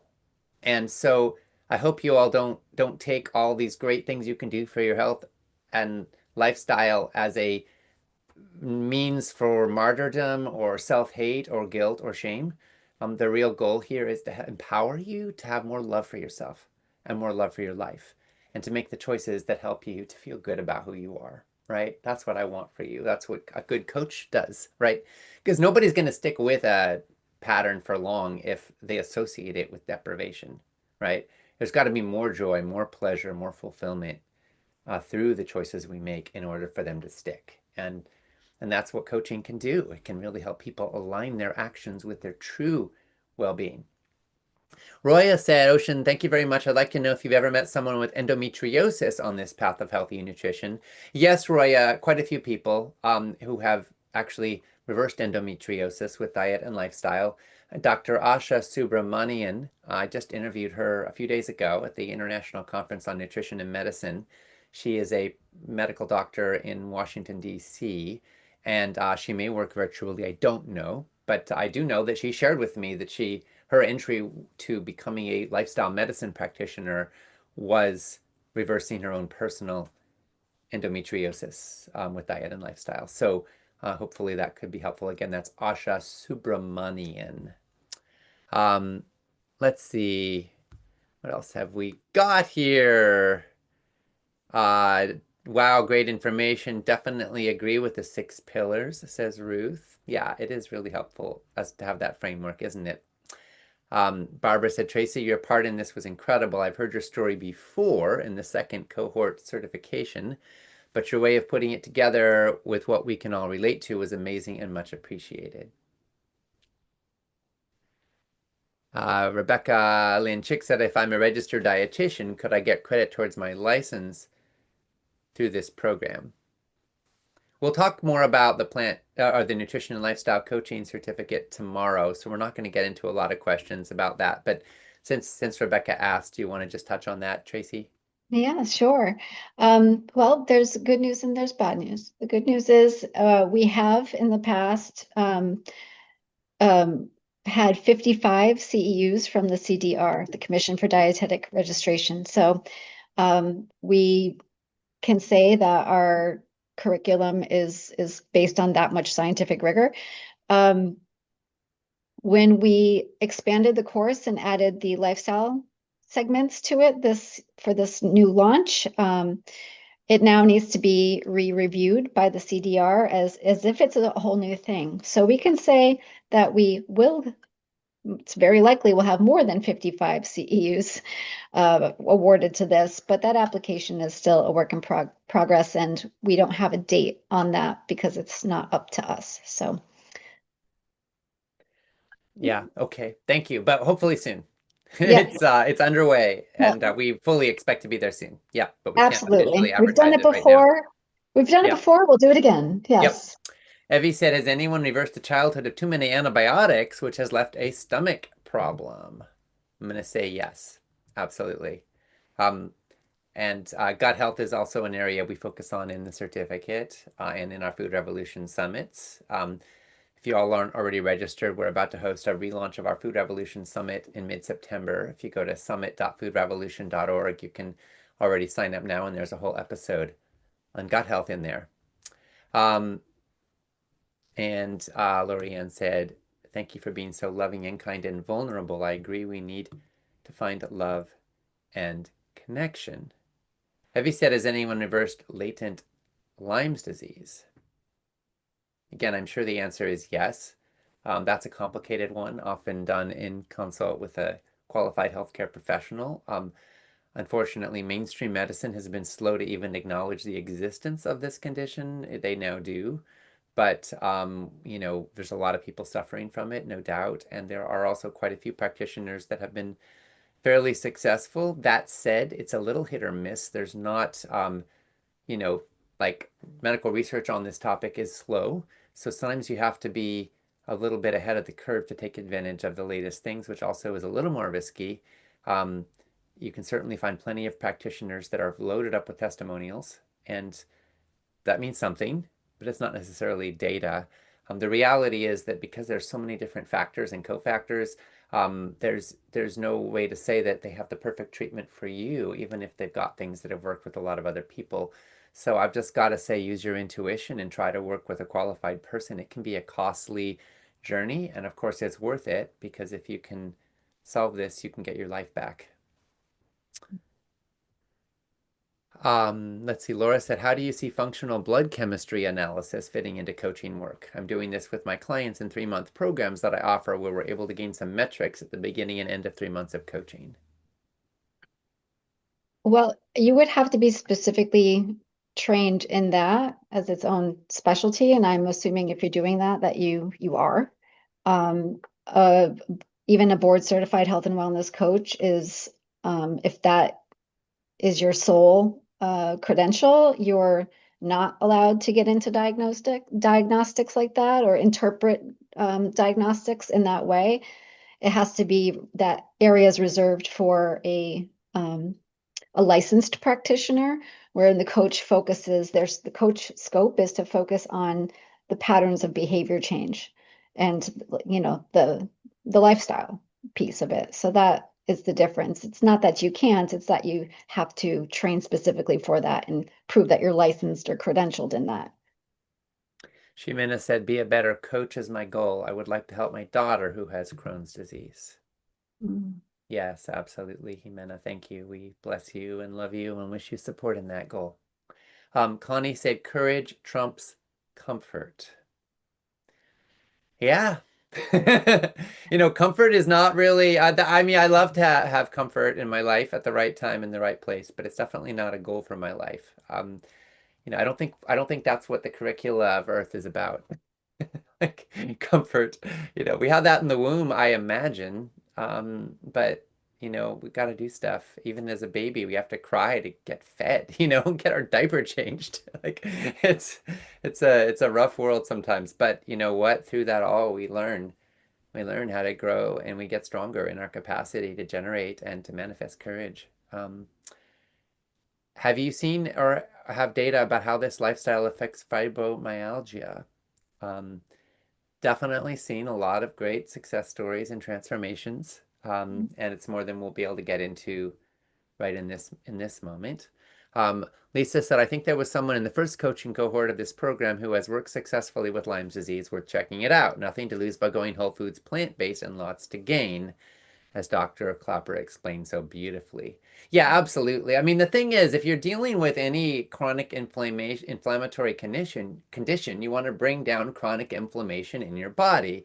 And there's tons of research showing that a whole foods plant-based diet rich in fiber, low in animal proteins, low in saturated fats, and especially low in sugar and ultra-processed foods can support bringing down chronic inflammation. There are also some specific spices that are super helpful.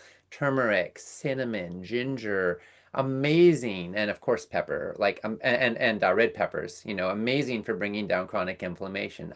Kind of interesting, isn't it? We were just talking about how courage over comfort, right? Spices, which are hot and seem like they're inflammatory in the mouth. They definitely put my mouth on fire sometimes, but they actually bring down chronic inflammation in the body. That's really amazing, isn't it? And so you want to focus on that. And almost every condition tends to get better. Every chronic condition tends to get better when we bring down chronic inflammation because the body can work better. And of course, meditation, stress reduction, good sleep, mindfulness practice, exercise. Again, another counterintuitive because it's pro-inflammatory to exercise and you can over-exercise, but the right amount of exercise can absolutely help your body to reset, restore, replenish, sleep better, and bring down chronic inflammation.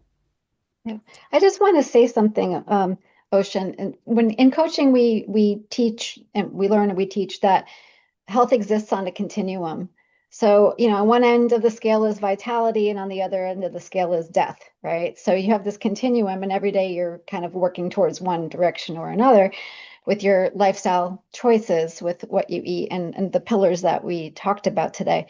But there's there is absolutely whatever you're struggling with, whatever, if it's an autoimmune issue or anything else, there is never any harm in putting each one of those pillars under the microscope for yourself and asking what you can do to make things better. And for in the course in the program, we have dedicated education around inflammation, around autoimmune issues, around gut health. So, the science is there to support the nutrition and the lifestyle that reverses these things. And you can know a great deal about it, but you don't need to know a great deal about it to just start looking at your life and making little changes. And it was a combination of those changes that helped me to get off of all those 8 medications. And can I say that I've reversed rheumatoid arthritis and fibromyalgia and all these other things? Can I say that I'm cured?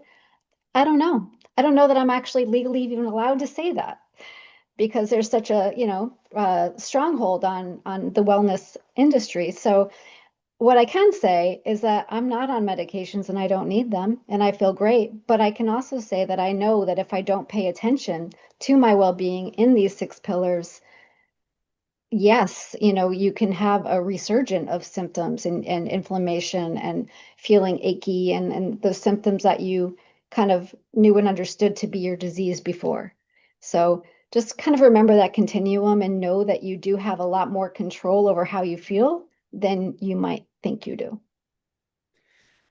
Thank you. Marish K said, hello there from South Africa, and blessings to you and the brilliant Shining team. So brilliantly prepared and orchestrated. I'm about to jump into yesterday's replay, as sadly, due to unforeseen circumstances, I was unable to be here at the start of the workshop, and today's as well. So you can be sure I'm grateful for the replays to catch up on what I've missed. And a number of people have asked about timing of the replays. So to be clear, after each day's broadcast, that day's broadcast page flips over to go into replay mode, and we'll send out a link each day with a link to the replays page, which is a different page that actually has the replays of each day of this workshop. So you'll be able to catch day 1 and day 2 later today, and then day 3 after tomorrow. And those will be up indefinitely to watch the replays. That said, we will also have, just to give you a little preview, tomorrow we'll spend some time talking more about the coaching certificate, and there will be a special discount price that's available through end of day Monday. So we do encourage you to absorb all of this in this timeline if you possibly can, to help inform your choice, because it's a really special opportunity to join in that, which we'll tell you more about tomorrow.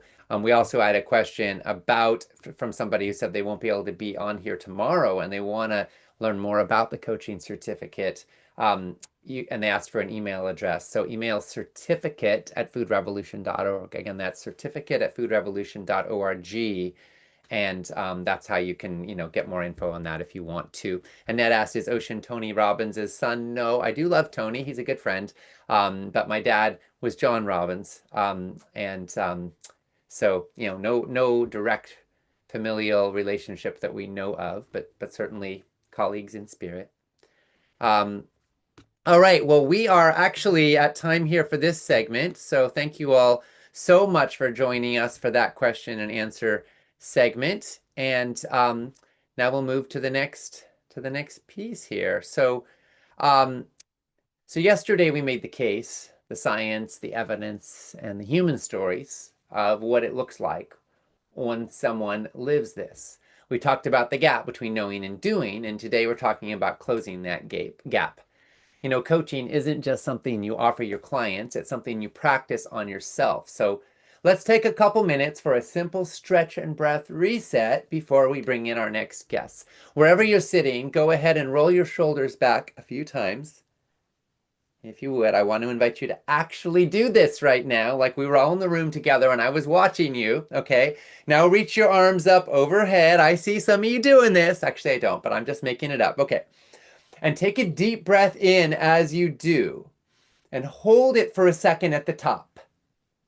And then exhale slowly as you bring your arms back down.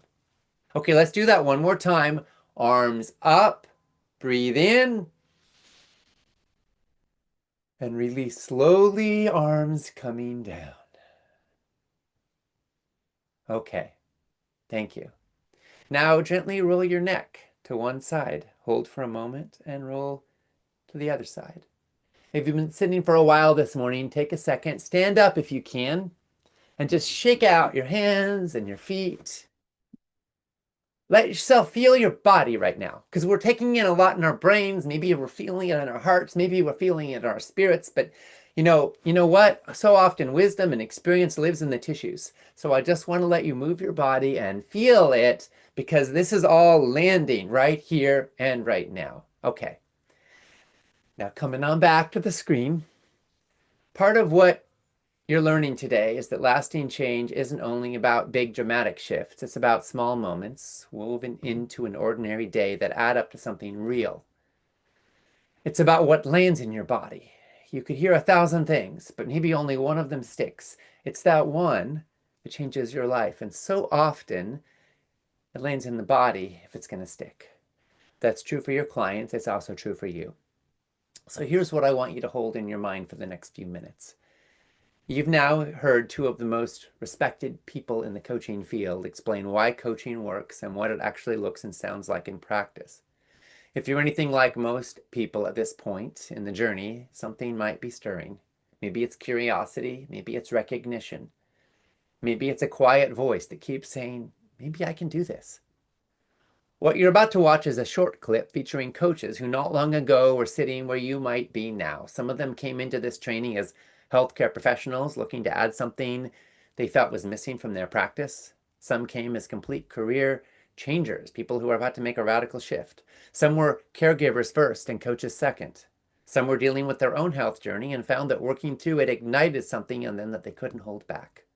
What they're going to share here is not a credential or a background. It's a moment of recognition that they had something to offer and that there was a way to learn how to offer it well. As you watch, I want you to notice one thing. Which of these people reminds you most of yourself? Not in their specific story, but in the feeling underneath it. All right, here we go. Let's roll the tape.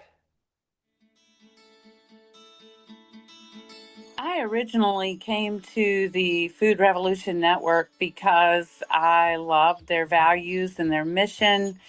And I was looking for something flexible in my life and a way to bring income into our household and to share my passion for food and growing food, creating food, and just sharing love through food.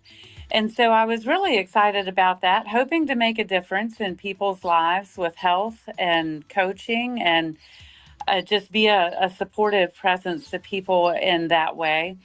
But what I didn't expect was the personal transformation that came through this course, falling more in love with the values and mission that Food Revolution Network carries forward and projects into the world, and just how it solidified the path that I'm on to help me be stronger in that and to share that lovingly with those around me. As a physician, I have learned about the importance of nutrition and exercise and other lifestyle measures. But in that 30 minutes, how much do we really have time to talk about that? I can tell them lose weight, eat better, exercise. They know that. They don't know how. They don't know what that even means necessarily. I don't have the time to explain it. And it takes just seconds to write a prescription. And so that sort of is the model that we have. And I was ready to do something different. I am ready to do something different. And that is another mission I have. I have a lot of missions, by the way. I'm very passionate, I'm very excited about this industry as a whole. And so that is why I'm here, to become a legit wellness coach, a legit health coach with an actual certificate and with actual knowledge other than personal knowledge, which I do believe goes a very long way of personal experience, really being informed, well informed, to be able to help the clients that I already have, but to also make a bigger difference so that I can actually talk to millions and millions of people and make a difference. So that's why I'm here and I'm excited. And thank you so much for this incredible program. I found the Food Revolution Network's plant-based coaching program after being so frustrated because I was enjoying teaching people how to cook plant-based and sharing with them all the amazing benefits of it that I was experiencing. But I was finding that I would teach my classes and they'd be all in, and then I'd follow up a couple months later, they'd be like, oh yeah, whatever, they come up with all these things. And I knew that I couldn't give them the life-saving information and then let them go.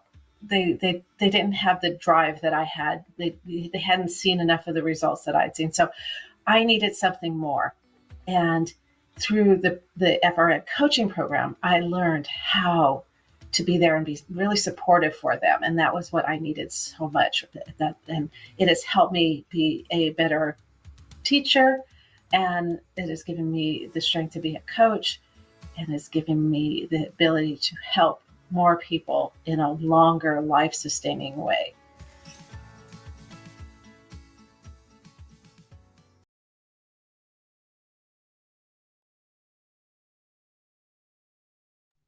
Thank you so much for that inspiring video. Thanks for watching it with us. And I just feel so proud of the coaches that have graduated from our program, and of all of you, I feel proud of all of you for taking the time to be here right now, because I think the world needs us.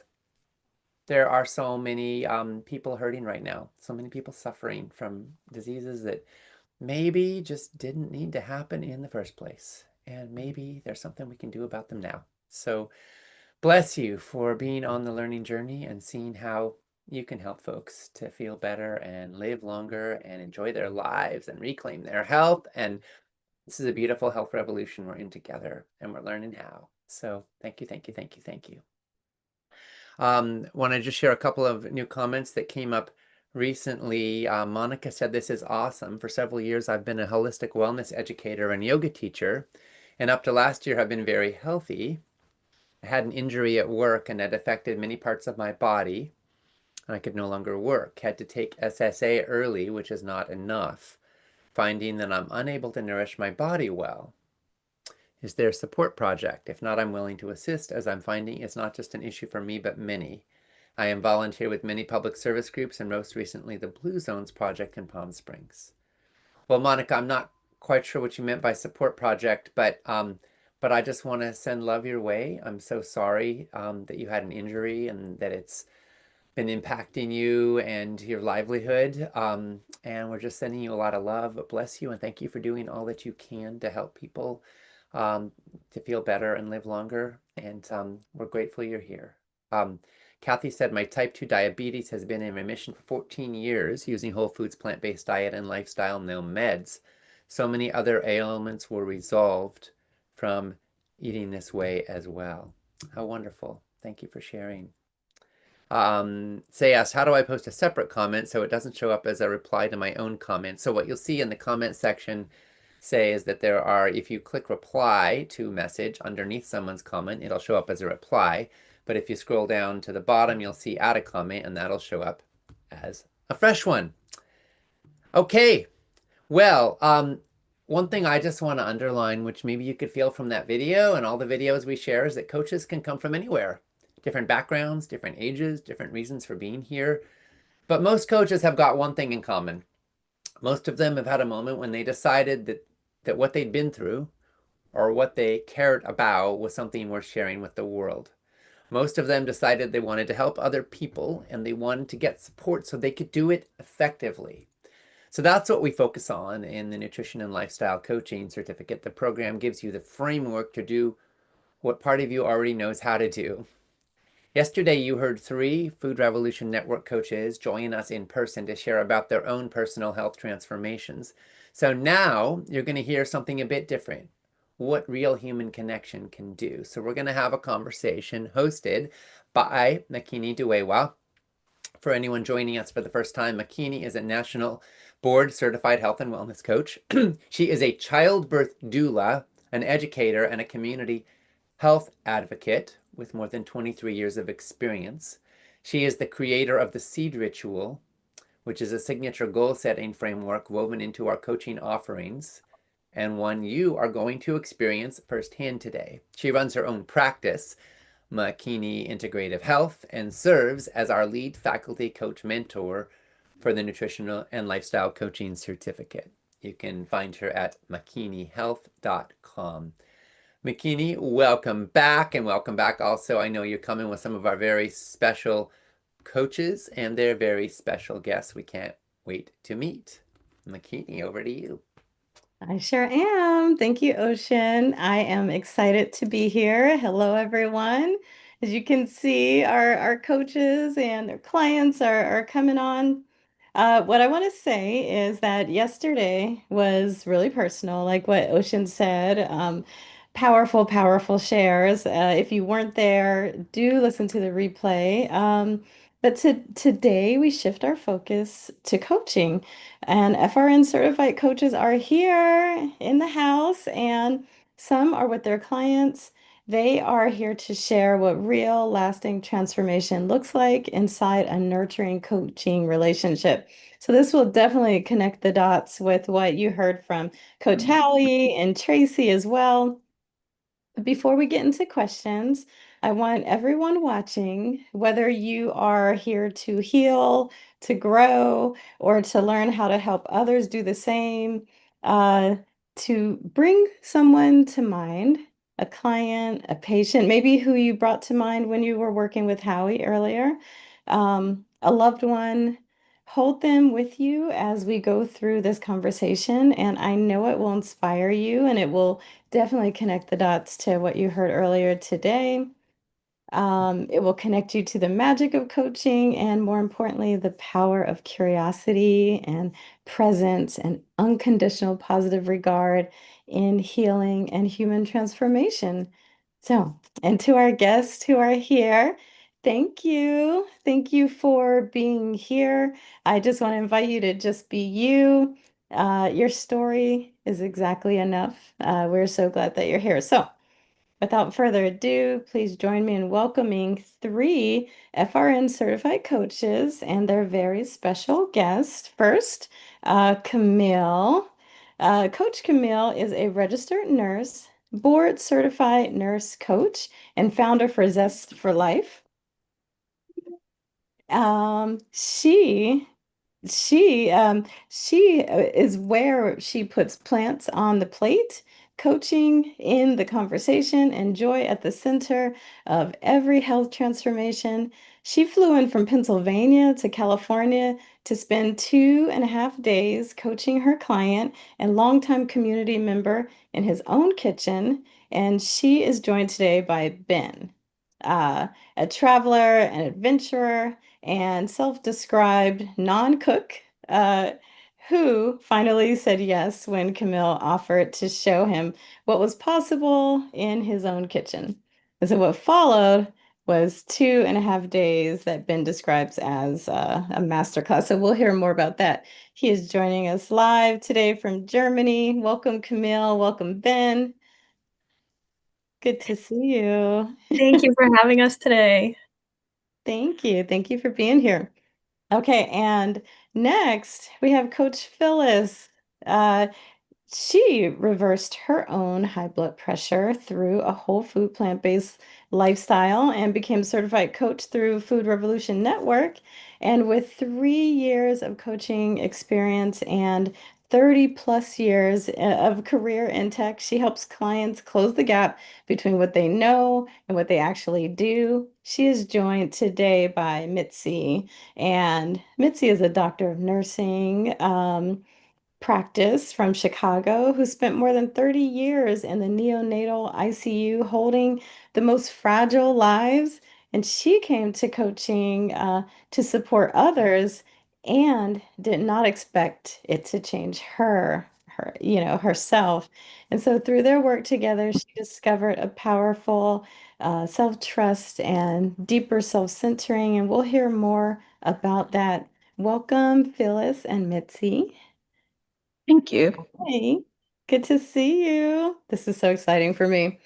And last but not least, I am so excited to have Dr. Nancy on the call. Dr. Nancy brings 38 years as a chiropractic physician to her coaching practice, with the last 20 of those years focused specifically on nutrition and lifestyle medicine. She works with individuals to restore health and vitality by getting to the underlying causes of what ails them. And she is here to share how adding coaching to her clinical work has transformed the way her patients heal. So, welcome, Dr. Nancy.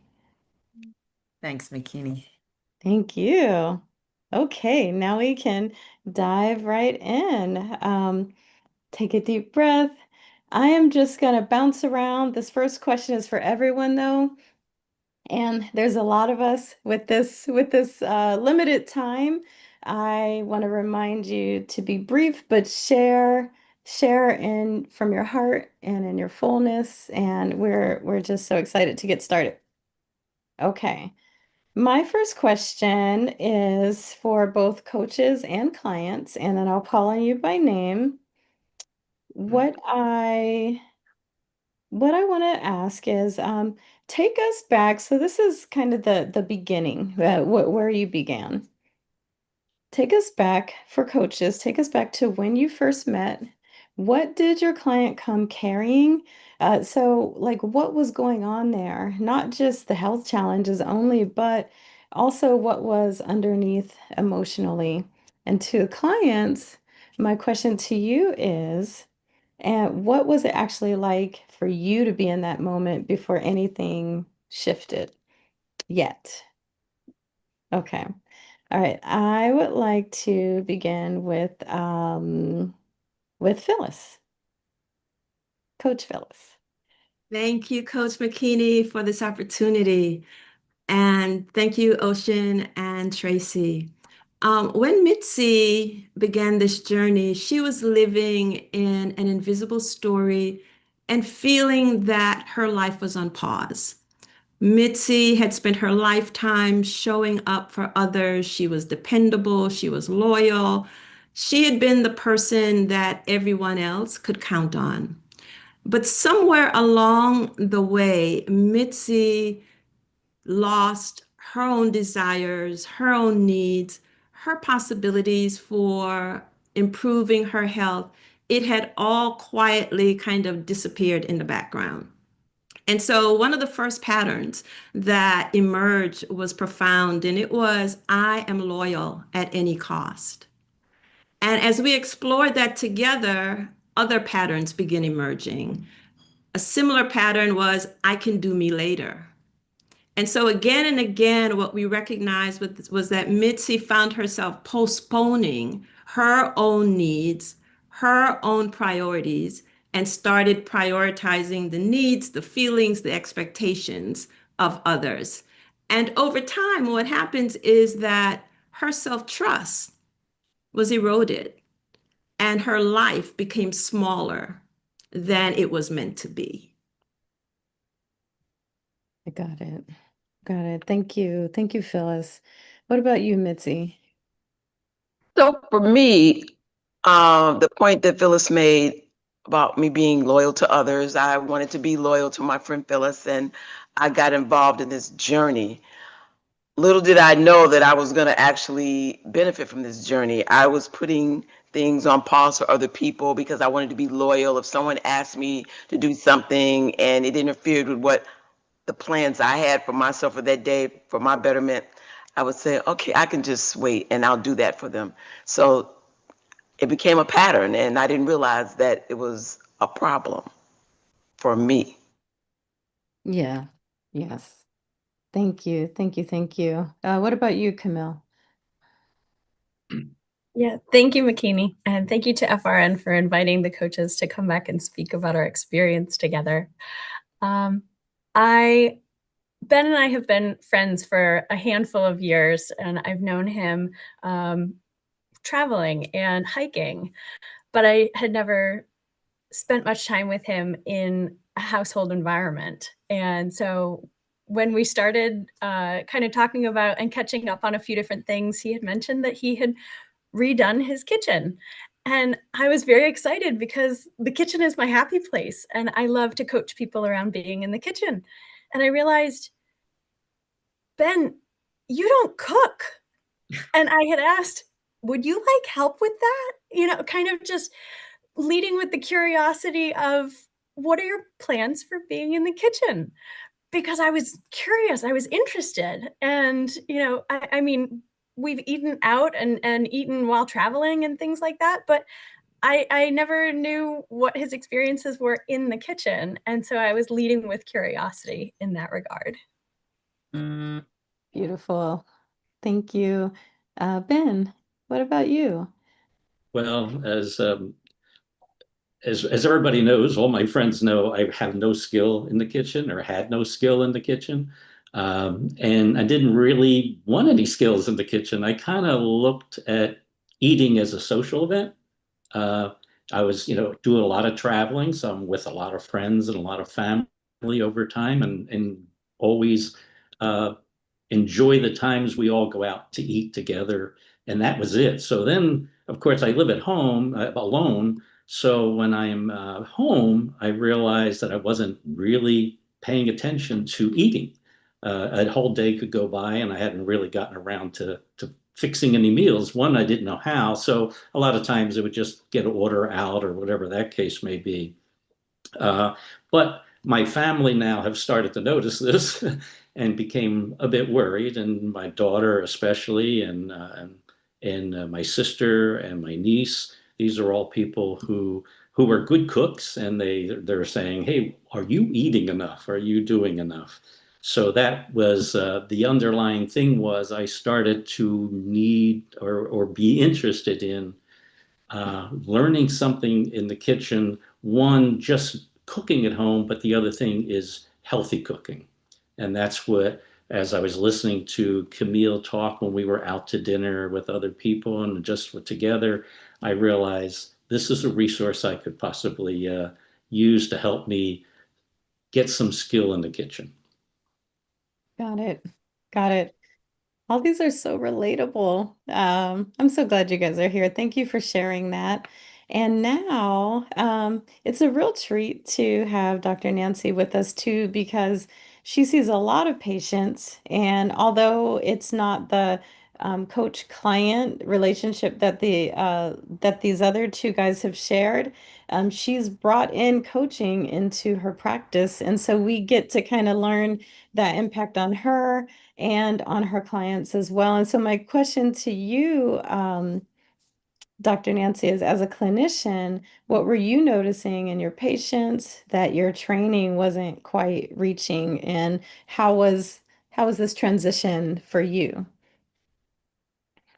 Yeah, it's been really exciting because, originally I was going to be a medical doctor, and then I wanted to be more holistic, became a chiropractor, and then about 20 years ago got involved with nutrition and lifestyle and learned some specific skills to be able to do that. So I shifted in my practice and just worked with the holistic functional medicine. And when I just happened to stumble upon a workshop just like this one that everyone's on this weekend, a little over a year ago, I was like, wow, this is amazing information. And if I could incorporate this coaching, number one, I felt it would help me personally, my own personal growth with communication and listening skills. That in itself was enough. And then I'm like, wow, I could incorporate this in my practice to go even deeper with my patients so that I'm really helping them to make changes in a real way and empowering them. And that was the part that really got me excited. It's like, this is going to give me so many great tools to be able to empower patients so they really can indeed make the changes and keep with the changes. So it's just been a really exciting journey to have the Food Revolution Network teachings, the nutrition and as well as the coaching incorporated into my practice. I want to say real quick, when I signed up, I'm like, well, I probably don't really need anything with the nutrition. I am already doing all that.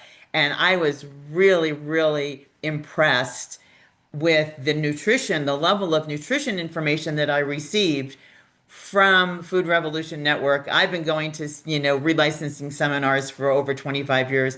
And honestly, this course surpassed what I expected. It was just excellent, excellent information. Awesome. I think the same thing every day, and I work here. Thank you for sharing that, Dr. Nancy, and that transition for you. Okay, that was question one. Thank you for sharing. Moving on to our second question.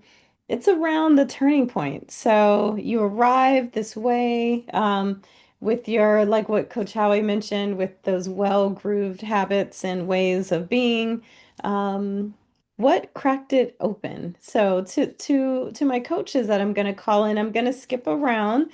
Um, to the coaches, I want to say, what was the moment that something changed, and what did you do or not do that made space for that transition?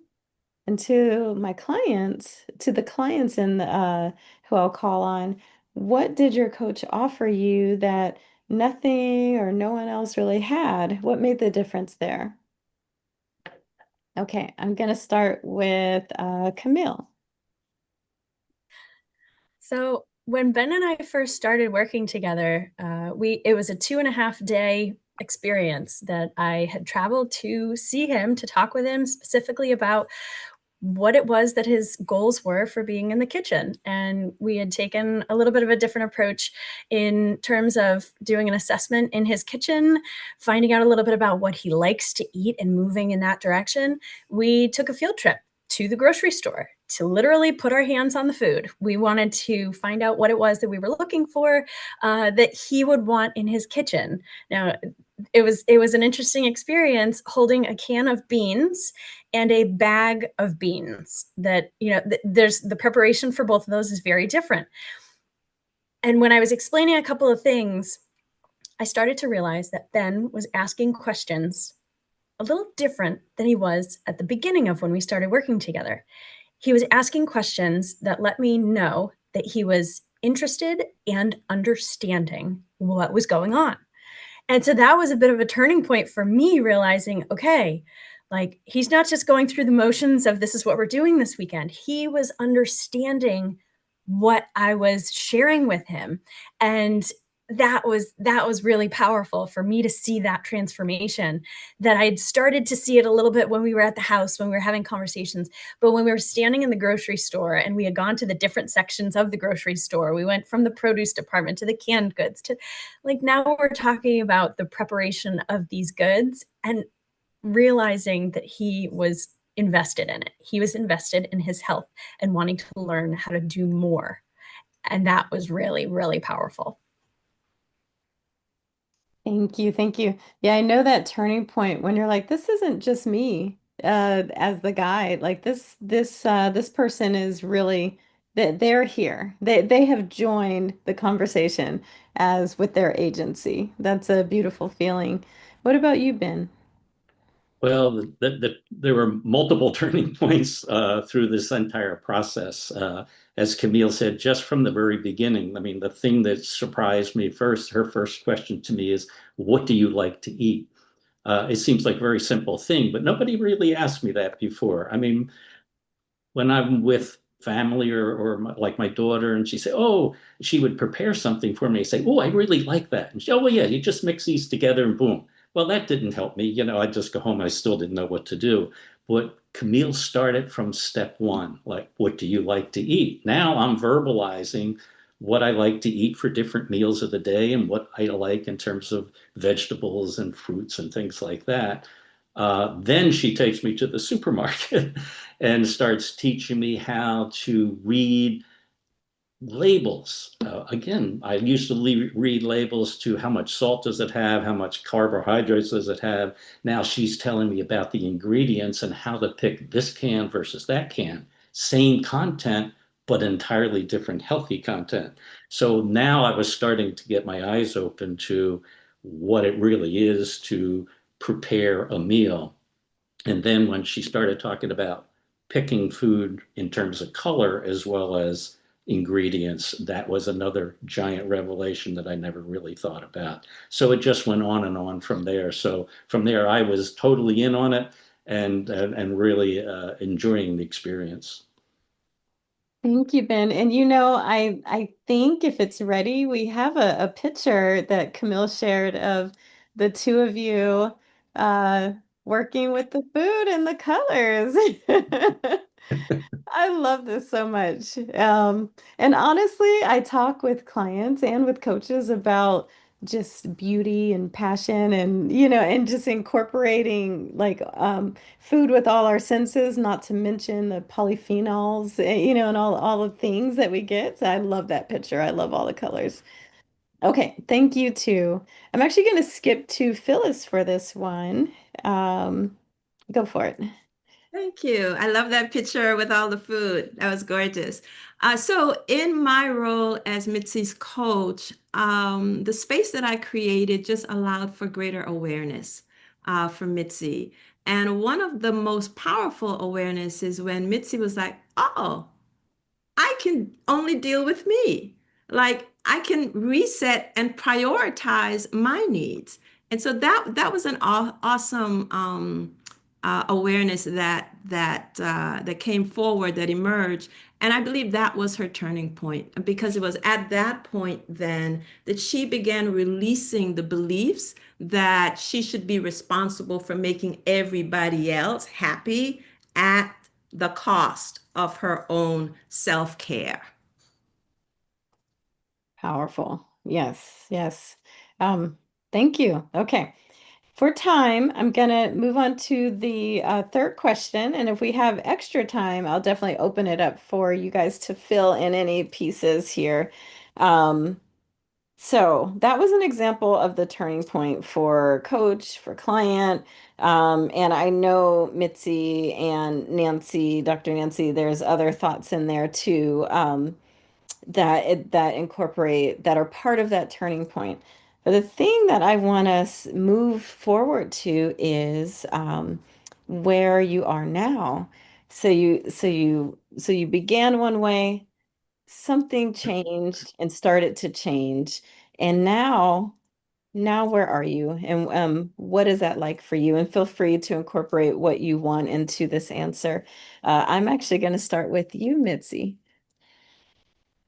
So for me, I think I realized that I can't solve everyone else's problems, that I needed to take care of myself and not feel guilty about it. Being a nurse, we're always having like potlucks, and it was at a point where I would feel guilty for not eating some or all of the food that was at the table, knowing that it wasn't healthy for me. So how I changed is I brought my tools with me, just like I bring my stethoscope and things to take care of my patient. I would bring my healthy version of lunch, and I would sit with everyone else. I'm still involved, and no one's saying, well, why aren't you with us? I'm sitting there. Then it came to a point where they didn't even notice that I was eating my own lunch. So it worked out for me. I didn't walk away feeling like, oh my God, I shouldn't have eaten any of that. I felt good about it, and it made me feel good.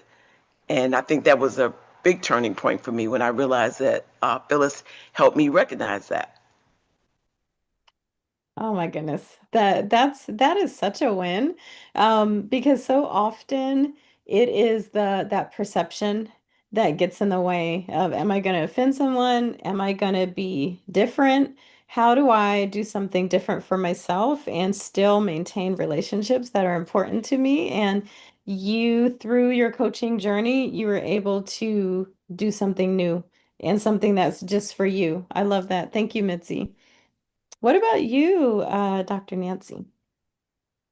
Well, what this has changed for me was actually pretty huge. After 38 years of having a practice with my husband, a chiropractic, he's also a chiropractor, 20 years doing nutrition, largely because of this coaching, we actually closed our office, moved to our dream property. Anyway, we moved from Oregon to Montana, and now I have a remote practice. So this has been opened up such a huge world for me because number one, the patients that I've had for years, I was able to switch them over to remote appointments.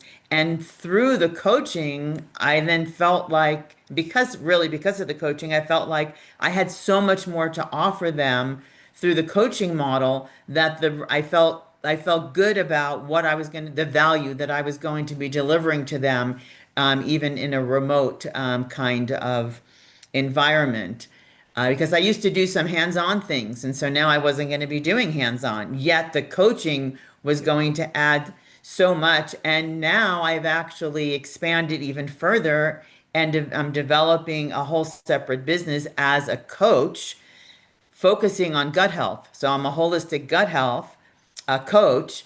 And so now I can help people beyond the states where I'm licensed. So for those of you who have licenses, we know we can exclusively work with patients if they're in states that we're licensed in.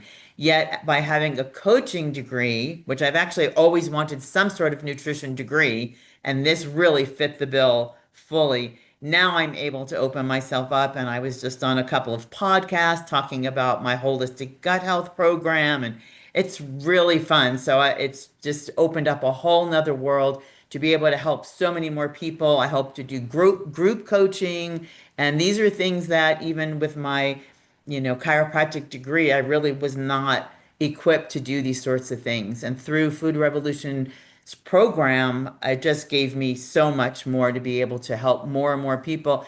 Even, I'm going to be 66 next month. So, to be able to do this kind of work, I don't want to retire. I want to keep helping people holistically. And this program has been just an incredible opportunity to be able to do that.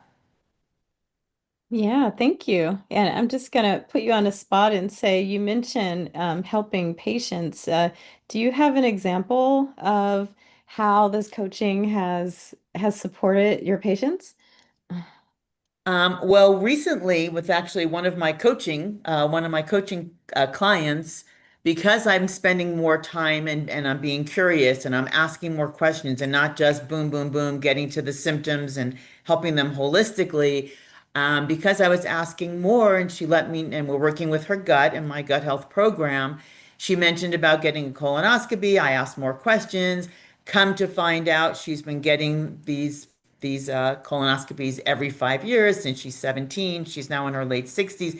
And that was a huge breakthrough that I don't know if I wasn't doing this coaching and knowing how to really ask the questions and be more present, have the time, be listening, all of these skills that I learned through FRN, found this out. And that was a huge breakthrough that now I have so much better understanding as to why she's having her gut problems. And I feel I'll be able to help her so much more because of understanding the why through the asking and being there more fully with a client.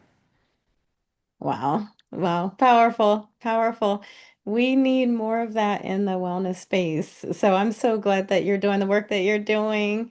Okay. Question 4, moving right along. Let's see. Okay. All right. So this question is for everyone watching. What I want to ask you is, someone is out there, exactly where your client was in the beginning. So this is to coaches. Uh, what do you want them to know? I have a neighbor waving to me in the outside window as they're walking by. To my clients, what would you say to someone who is wondering whether working with a coach could really make that kind of a difference? What do you want them to know? Okay. Uh, let's start with Phyllis. Thank you, Coach McKinney. For anyone that's watching, what I would want them to know is that coaching may be the support that helps you make the invisible visible. And once a pattern has a name, you can move past it with the support of your coach. And I think for many of us, we see famous people like Oprah and all of the stars out there, and we think, oh my gosh, they did all of this by themselves. No, they didn't. They all had coaches. They have a number of coaches. And so once you have that support, you're able to succeed in life. And so I really appreciate that FRN is making that level of coaching support available for anyone who chooses to select it or to get that level of support. So I'm just grateful that I was able to go through the certification program and that it has prepared me to be of that help. Thank you, Phyllis. Thank you so much. Camille, Coach Camille. In anything that we do, we always want to know more. We want to know so that we can share it with others. And coaching helped me shift to bring the knowledge that I had, but also to focus more on the questions that I was asking, to find out more knowledge from my client, to find out what it is that would be most beneficial and most helpful moving forward. So not necessarily bringing the knowledge and sharing, but to be curious and to never underestimate the power of the right question. That was something that really helped me frame how I was able to work with Ben and figure out what it is that would be most helpful in his current situation and how to help him move forward. Leading with, yes, the knowledge, but leading with a heart of service, of serving him powerfully, making sure that what it was that we were working on together was going to benefit him the most. Yeah. I loved when uh I think Coach Howie and Tracy mentioned this, but the sometimes when you're coaching, the what you don't know is more important than what everyone already knows. You know, just finding out where am I? Where am I? Where's this person in front of me? What don't I know yet? What is not visible? Like what Coach Phyllis mentioned, making the invisible visible. So thank you. What about you, Nancy, Dr. Nancy? Well, for me, it's, that awareness of really being fully present with the other person. I had heard about coaching, of course, but I really did not realize what what it entailed. I used to wonder, like, what do these coaches do? But it's like it's so empowering to be fully present, be fully in integrity, to be able to bring your full being and be there and fully listen, because a lot of people are not listened to. They've never really felt heard. And it's such a gift to have the tools and the knowledge and the skills and all that we gleaned from becoming a coach with FRN to then be able to provide that for people where we are there for them and we're really listening and hearing them. I actually got an email from a patient. I send my patients birthdays. I have a little, pre-made email, little fun thing. And she took the opportunity to email me back and say, I have to tell you that I'm kind of jaded when it comes to medical doctors. This was her words, because they really don't listen. And I have found, that it's so refreshing how much you truly listen and hear me what I'm saying. And, I really consider you a friend even beyond, my practitioner. So to be able to be there for people like that and to hold space for them and let them share their heart and their being and what they're maybe suffering with and be that support. And I love that we don't have to have all the answers. Like that was so freeing for me as a practitioner. Like, oh, I actually don't have to have the answers. Just be there and then ask them more questions and helping them to come up with the answer for themselves is really a wonderful feeling that you gave them the space. And again, that empowering piece is so important to me. That's truly empowering, not just say, well, you should do this, you should do that, to not say that and instead let them discover for themselves by, like what Camille said, by asking the questions and keep, being there for them. Absolutely. Beautiful. Thank you. Thank you, Dr. Nancy. Mitzi, what about you? What would you say to someone in the audience where you are or were? I would say to anyone in the audience, and I know everyone probably has had a moment in their life when they say, oh, is that a problem? And then they just dismiss it. Or they think, oh, I got this problem. It's so big that nobody can help me. I was one of those individuals that didn't think I had an issue or I could benefit from coaching. And it made a whole world of difference. And I'm very skeptical. And Miss Phyllis, Coach Phyllis, brought that out. And if I can do it and it worked for me, it can work for anyone. Awesome. Yes, yes, yes. Thank you. Thank you, Mitzi. I know sometimes we're just sitting there thinking like it's good for them, but but finding the right coach is magic. What about you, Ben? Well, I think you used the term master class, and I think instead of just learning a process, I learned with Camille's background, her medical background, her skills in communication and coaching. She built a confidence in me. We were all centered around a Buddha bowl, and we made that Buddha bowl a certain way. But now I continue to make that Buddha bowl multiple times since she left the kitchen. And I now vary that Buddha bowl. I have the confidence to say, I know what I'm doing now. And right down to the point of, the nutritional part of that, the presentation, you saw that photograph. I don't know if any of you were as surprised as I was when we were done and that was our end result. but how beautifully it was presented. You know, the straight lines between the food and everything just was amazing. And I thought, wow, we did that together, but I did that. I cut it. I have the experience. She taught me how to use the knife. So it was a true master class, and could not have done that without someone like Camille to explain all that, with one other ingredient that I would encourage everybody to look for, and that was the enthusiasm and the joy that she brought to the process. So every time I'm now doing this in the kitchen, I think of Camille's smiling face as I'm cutting away at the various selections that I made, and saying, I know how to do this now because I had a great coach.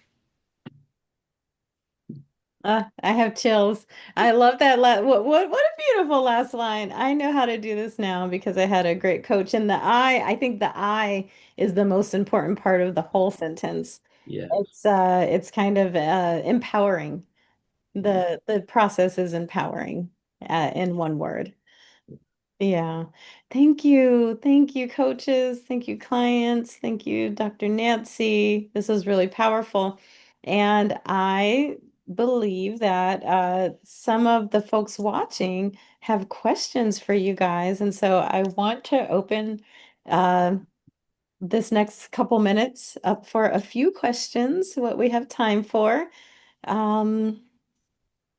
Okay, so what I noticed first is from Yvonne. She says, I would like to know what made the client make the decision to get a coach. How did they find one? How did they find you? How did they make that decision? And then how did they find you? So we have an interesting example in this group, and I think a lot of people can relate to it in our audience today, where you are at first in relationship with friends, with your closer community. As you begin coaching, sometimes you're doing it because you're thinking of your mom or your cousin or your church group. And so it's very personal. And I think that a lot of these coaches client relationships that are on the call today came from those personal connections. And so I might tweak this question to say, what made you decide to get support from someone you already know that's somewhat vulnerable and and challenging? What do Ben or Mitzi, would you like to respond? Well, again, I was so impressed with Camille's depth of knowledge as she just talked in general about what she was doing, what she was trying to bring to her clients, and I thought, well, this really fits well with what I need in terms of some, again, not just recipes. I could read those, but someone who, and she talked once about she was doing Zoom meetings, one-to-one Zoom meetings with clients. And I thought, well, that I need that. But she also once mentioned that she was interested in actually going to the kitchen and working with the person. And when that opportunity presented itself, I thought that was just the perfect way to go. Perfect. Perfect. Thank you. Do you want to add anything, Mitzi? Well, for myself, I was presented with the opportunity to work with Coach Phyllis. And as I said before, I was a little skeptical, but in order to support, I followed through, and it was a great transformation. I benefit from it 100%. Thank you. Thank you. And if you are interested in working with an FRN certified plant-based coach, I want you to know that you can visit the Plantrition Providers Directory to find one that is right for you. I believe that we'll be sharing that in the comment stream, but that website is plantrition.org. Okay. Let's see. I have another question here, and it says, how do you price your coaching time? That's a good question. Not just your package, but your time. Would either of you like to share? Dr. Nancy, you as well? I could share something. Honestly, as a healthcare practitioner, I've been undercharging. I feel just because the health field, people want to use insurance and whatever. So, with coaching, really, I'd like to share that, yeah, you want to start off a little lower at first when you're still learning and you don't, you're just getting your feet wet and and then better, you feel more confident, you get a lot of wins, you see what's happening with clients, you can charge more gradually as you feel comfortable. Yet I just want to share that what I learned from FRN and other sources is that I would recommend that people keep in mind that what you're selling, we'll just use that word, is transformation. So I would encourage people to not just say, well, for an hour of time, it'd be okay if I make this much.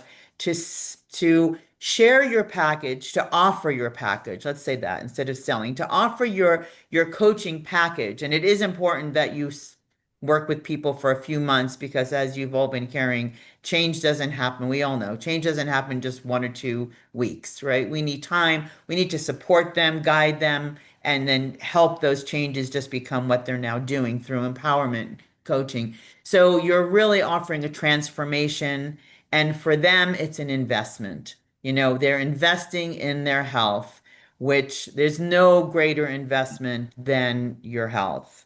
And I always tell my patients over the years, the best health insurance is taking your health into your own hands. So that's just what I have to say on the issue. Coach McKinney, may I add to that? Yes, and Yes. we'll end with you. Okay. Yes, because I absolutely concur with what Dr. Nancy just said. It really is about the level of transformation that we're bringing forward, the level of support that's required, and the role that we are offering. So it's not just hours times rate. It's really our pricing should be based on the value of the outcome to our clients, the depth of the intervention for our clients, and the access, support, and positioning, right, that we're sharing with our clients. Beautiful. I couldn't have said any of this better myself. Thank you. Thank you, both of you. I also want to add that our blog is incredible. If you are wondering anything, you are likely to be able to find it in our blog, including your guide to getting started with a health coach. So look that up as well. And in just a second, I want to give you a heads up in just a moment. If you want to connect with these coaches, we will share a slide with their contact information so you can reach out to them. So get your phone ready. If you want to take a picture of the screen or if you want to take a screenshot, I definitely want you to be able to connect with our coaches beyond there. And there it is. Incredible, incredible. Guys, this exceeded expectations and I had very high expectations. Um, the the personal connection to this work and for the clients, just the lived experience of going through it. I appreciate it. Someone asked the other day in our last section about the men, does this health work for men and can we talk about the men? And so Ben, I'm glad that you're here. We have lots of male students, wonderful, incredible coaches and clients, and everyone needs support, right? For sure, especially the men.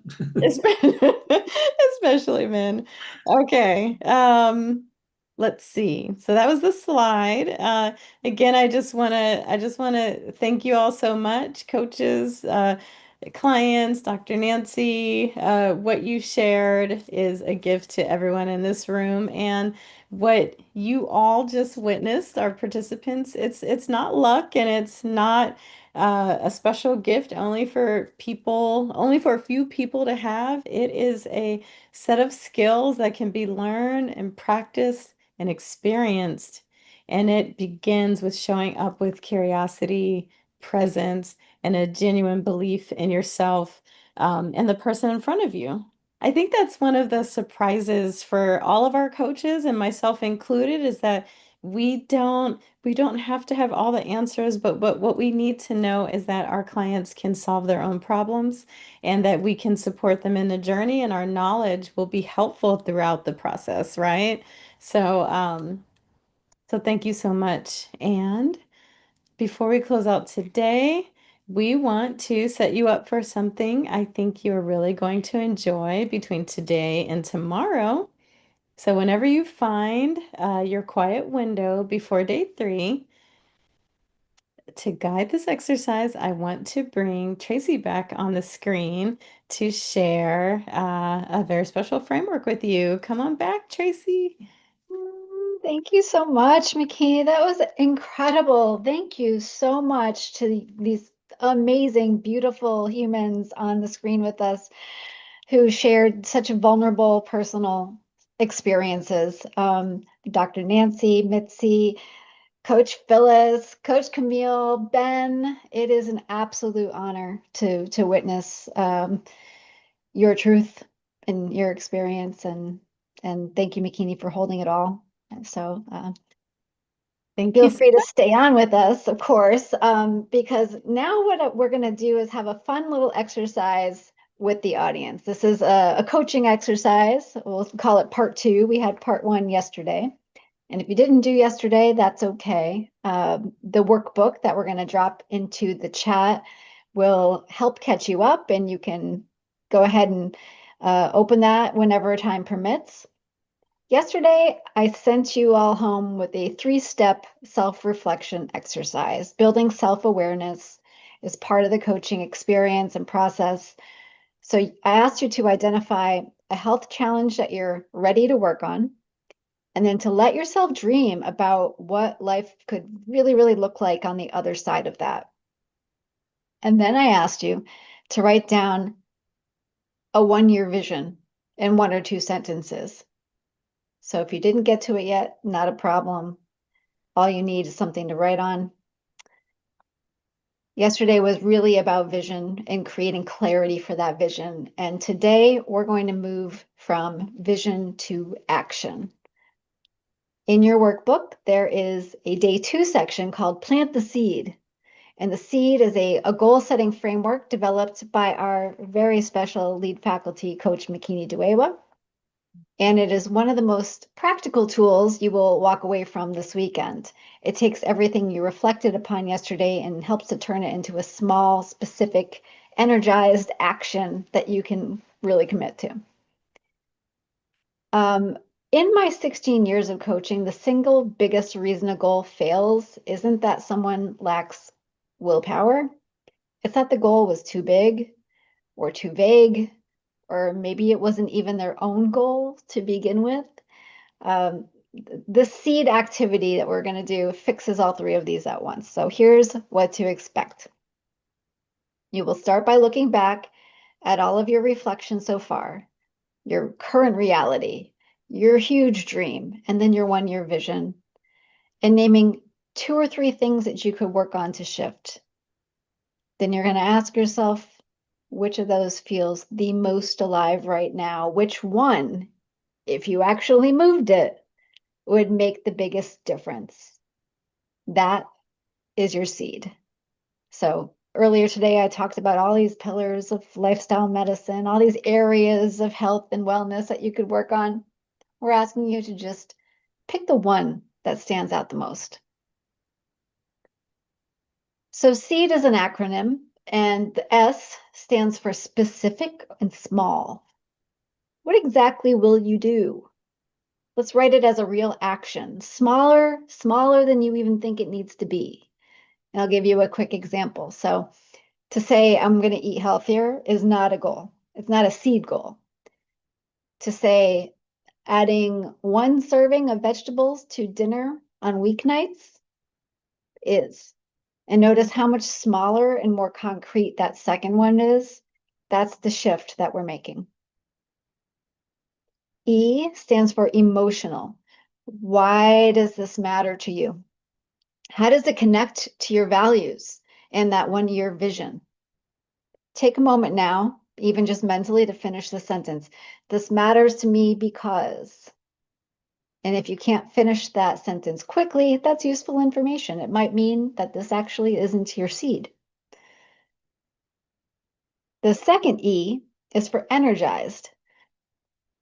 Does this goal actually give you energy, light you up, or does it feel burdensome?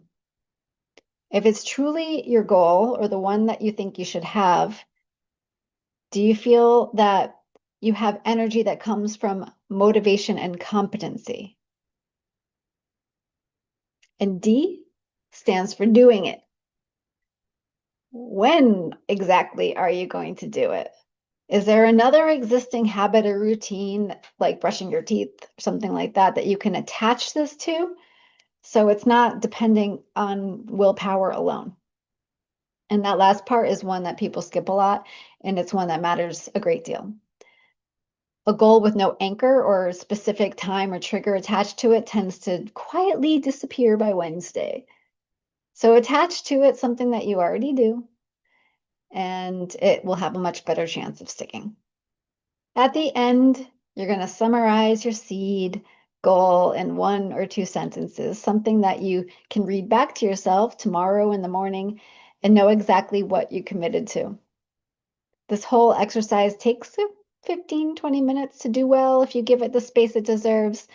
Tonight or in a quiet moment before tomorrow, go ahead and pull out this workbook again and go through it again like you did, without judgment and just with a pen.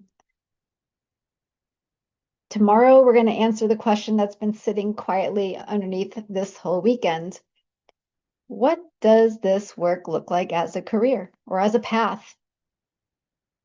And we're going to show you exactly how our nutrition and lifestyle coaches train to lead the kind of conversation that you just experienced the past these couple of days. Now, I'm so glad to invite Ocean back up to take on over. Hi, Well, Ocean. thank you, Tracy. You know, that seed framework is such a practical tool. I hope everyone takes the time tonight to actually sit with it if you can, before we start again tomorrow. Now, before we wrap up today, I want to bring us back to something bigger than the exercise itself. Today, you saw a glimpse of how real coaching can work, in how he's teaching, in Tracy's demonstration, in the stories from our panelists. I want to ask you, what is one thing you saw or heard today that made you think, I could learn to do this? Write it down or share it with us in the comments. And you might want to start with a statement like, just to put yourself in the visionary mindset, I am the kind of coach who. So complete that sentence, if you would please, in the comment section. I am the kind of coach who. And before you write that down, I want you to notice something. Over these last couple days, you've watched real people do this work. And something in you may have felt a kind of recognition. Maybe it was a small thing, a particular question Howie asked, a moment in Tracy's teaching, some distinction you picked up, something you heard from one of the panelists, and that landed in a meaningful spot, like a seed that landed in the soil, and you know this seed is supposed to sprout. That recognition is not random. It's information about who you already are and about who you're becoming. So with that in mind, in the comments or in your workbook, if you prefer to keep it private, write this sentence that begins with, I'm the kind of coach who. Don't think too hard, just write what's present for you right now, even if it's still becoming true. While you're writing, I want to thank our faculty today, by name, Dr. Howard Jacobson. Thanks for making the psychology of change so clear and so usable.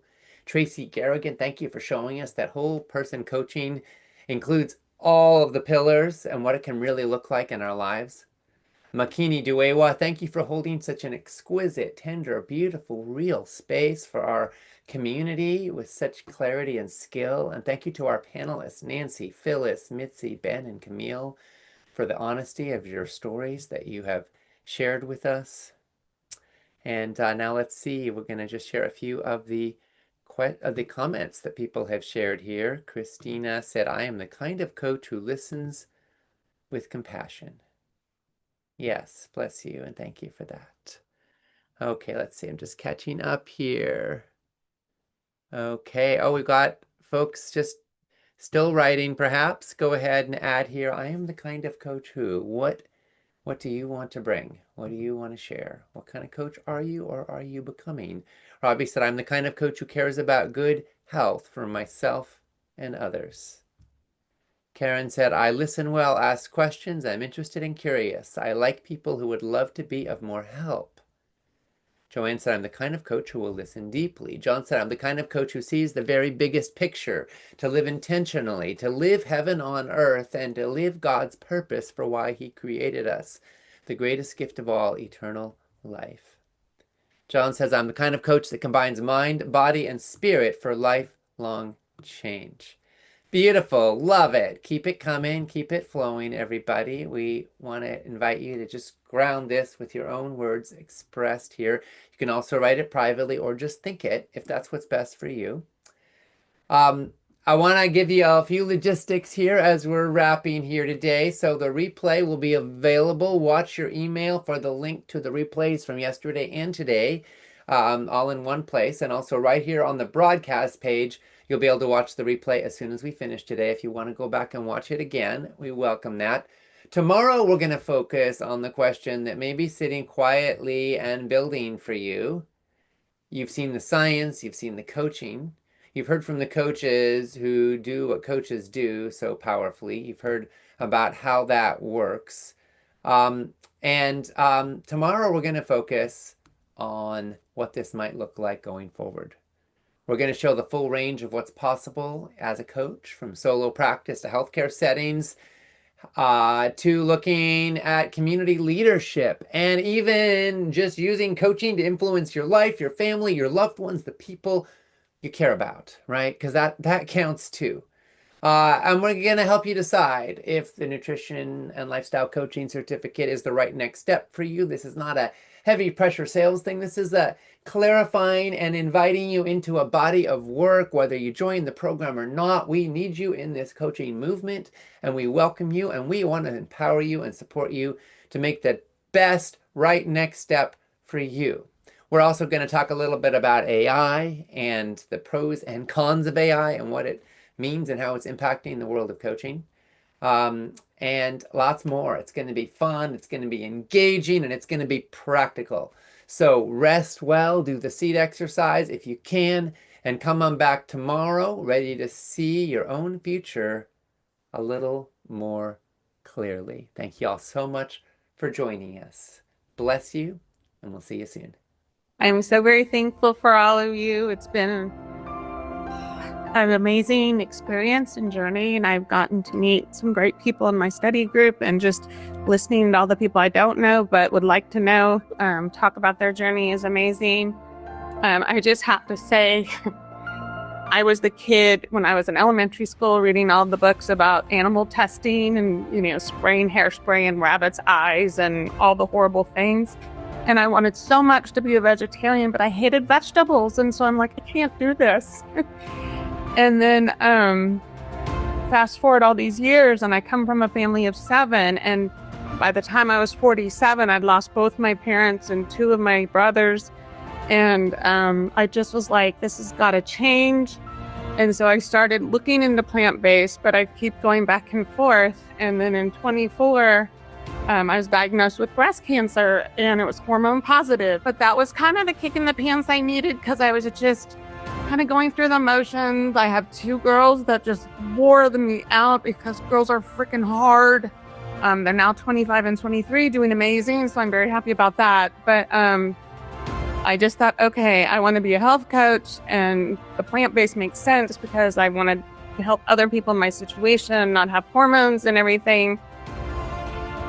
And I just, I've done some other health coaching programs, but didn't really kick off with, do anything with them just because my family life was so hectic. But just listening to you all and the importance of being quiet and listening and not having the answers. And what Nicole said was, feel less is more. I mean, I just am so thankful that we don't have to have the answers. We're just being quiet and listening and supporting anybody that comes our way. And I just want to thank everyone here. And this is the first time I've raised my hand. So Anyway, thank you all. And I feel like I'm going to be a much better coach now because of this amazing program. It is a lot to put this together, and you did it amazing job. I mean, really almost flawlessly. It's so amazing to be humans and make mistakes and things happen. And you were amazing at it. So thank you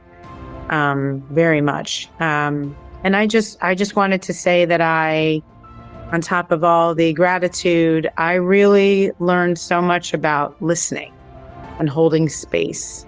And I think that is a big part of what I've taken from this is the skills and the tools we have now.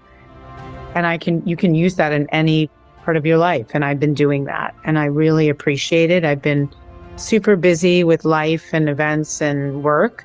And so it's hard to kind of keep up with all the aspects of this. And I'm so grateful that we have endless time to keep soaking it all in and read and look back on videos and calls. And yet there are pieces that I've been able to incorporate in my daily life. And I'm really grateful for that, just learning and growing and, always educating and always being a better person, being a more full person. So thank you all. And the community is really amazing. It's really amazing how full a community can be online. And I have experienced that once before during COVID with a marketing cooking class course I took, but it really is real. And meeting you beautiful people has made my life richer. So thank you. The community here is just spectacular. My study group, shout out to you all because we are like a family. And I don't know where my personal journey is going to go, but this program has been a godsend. I just want to say thank you.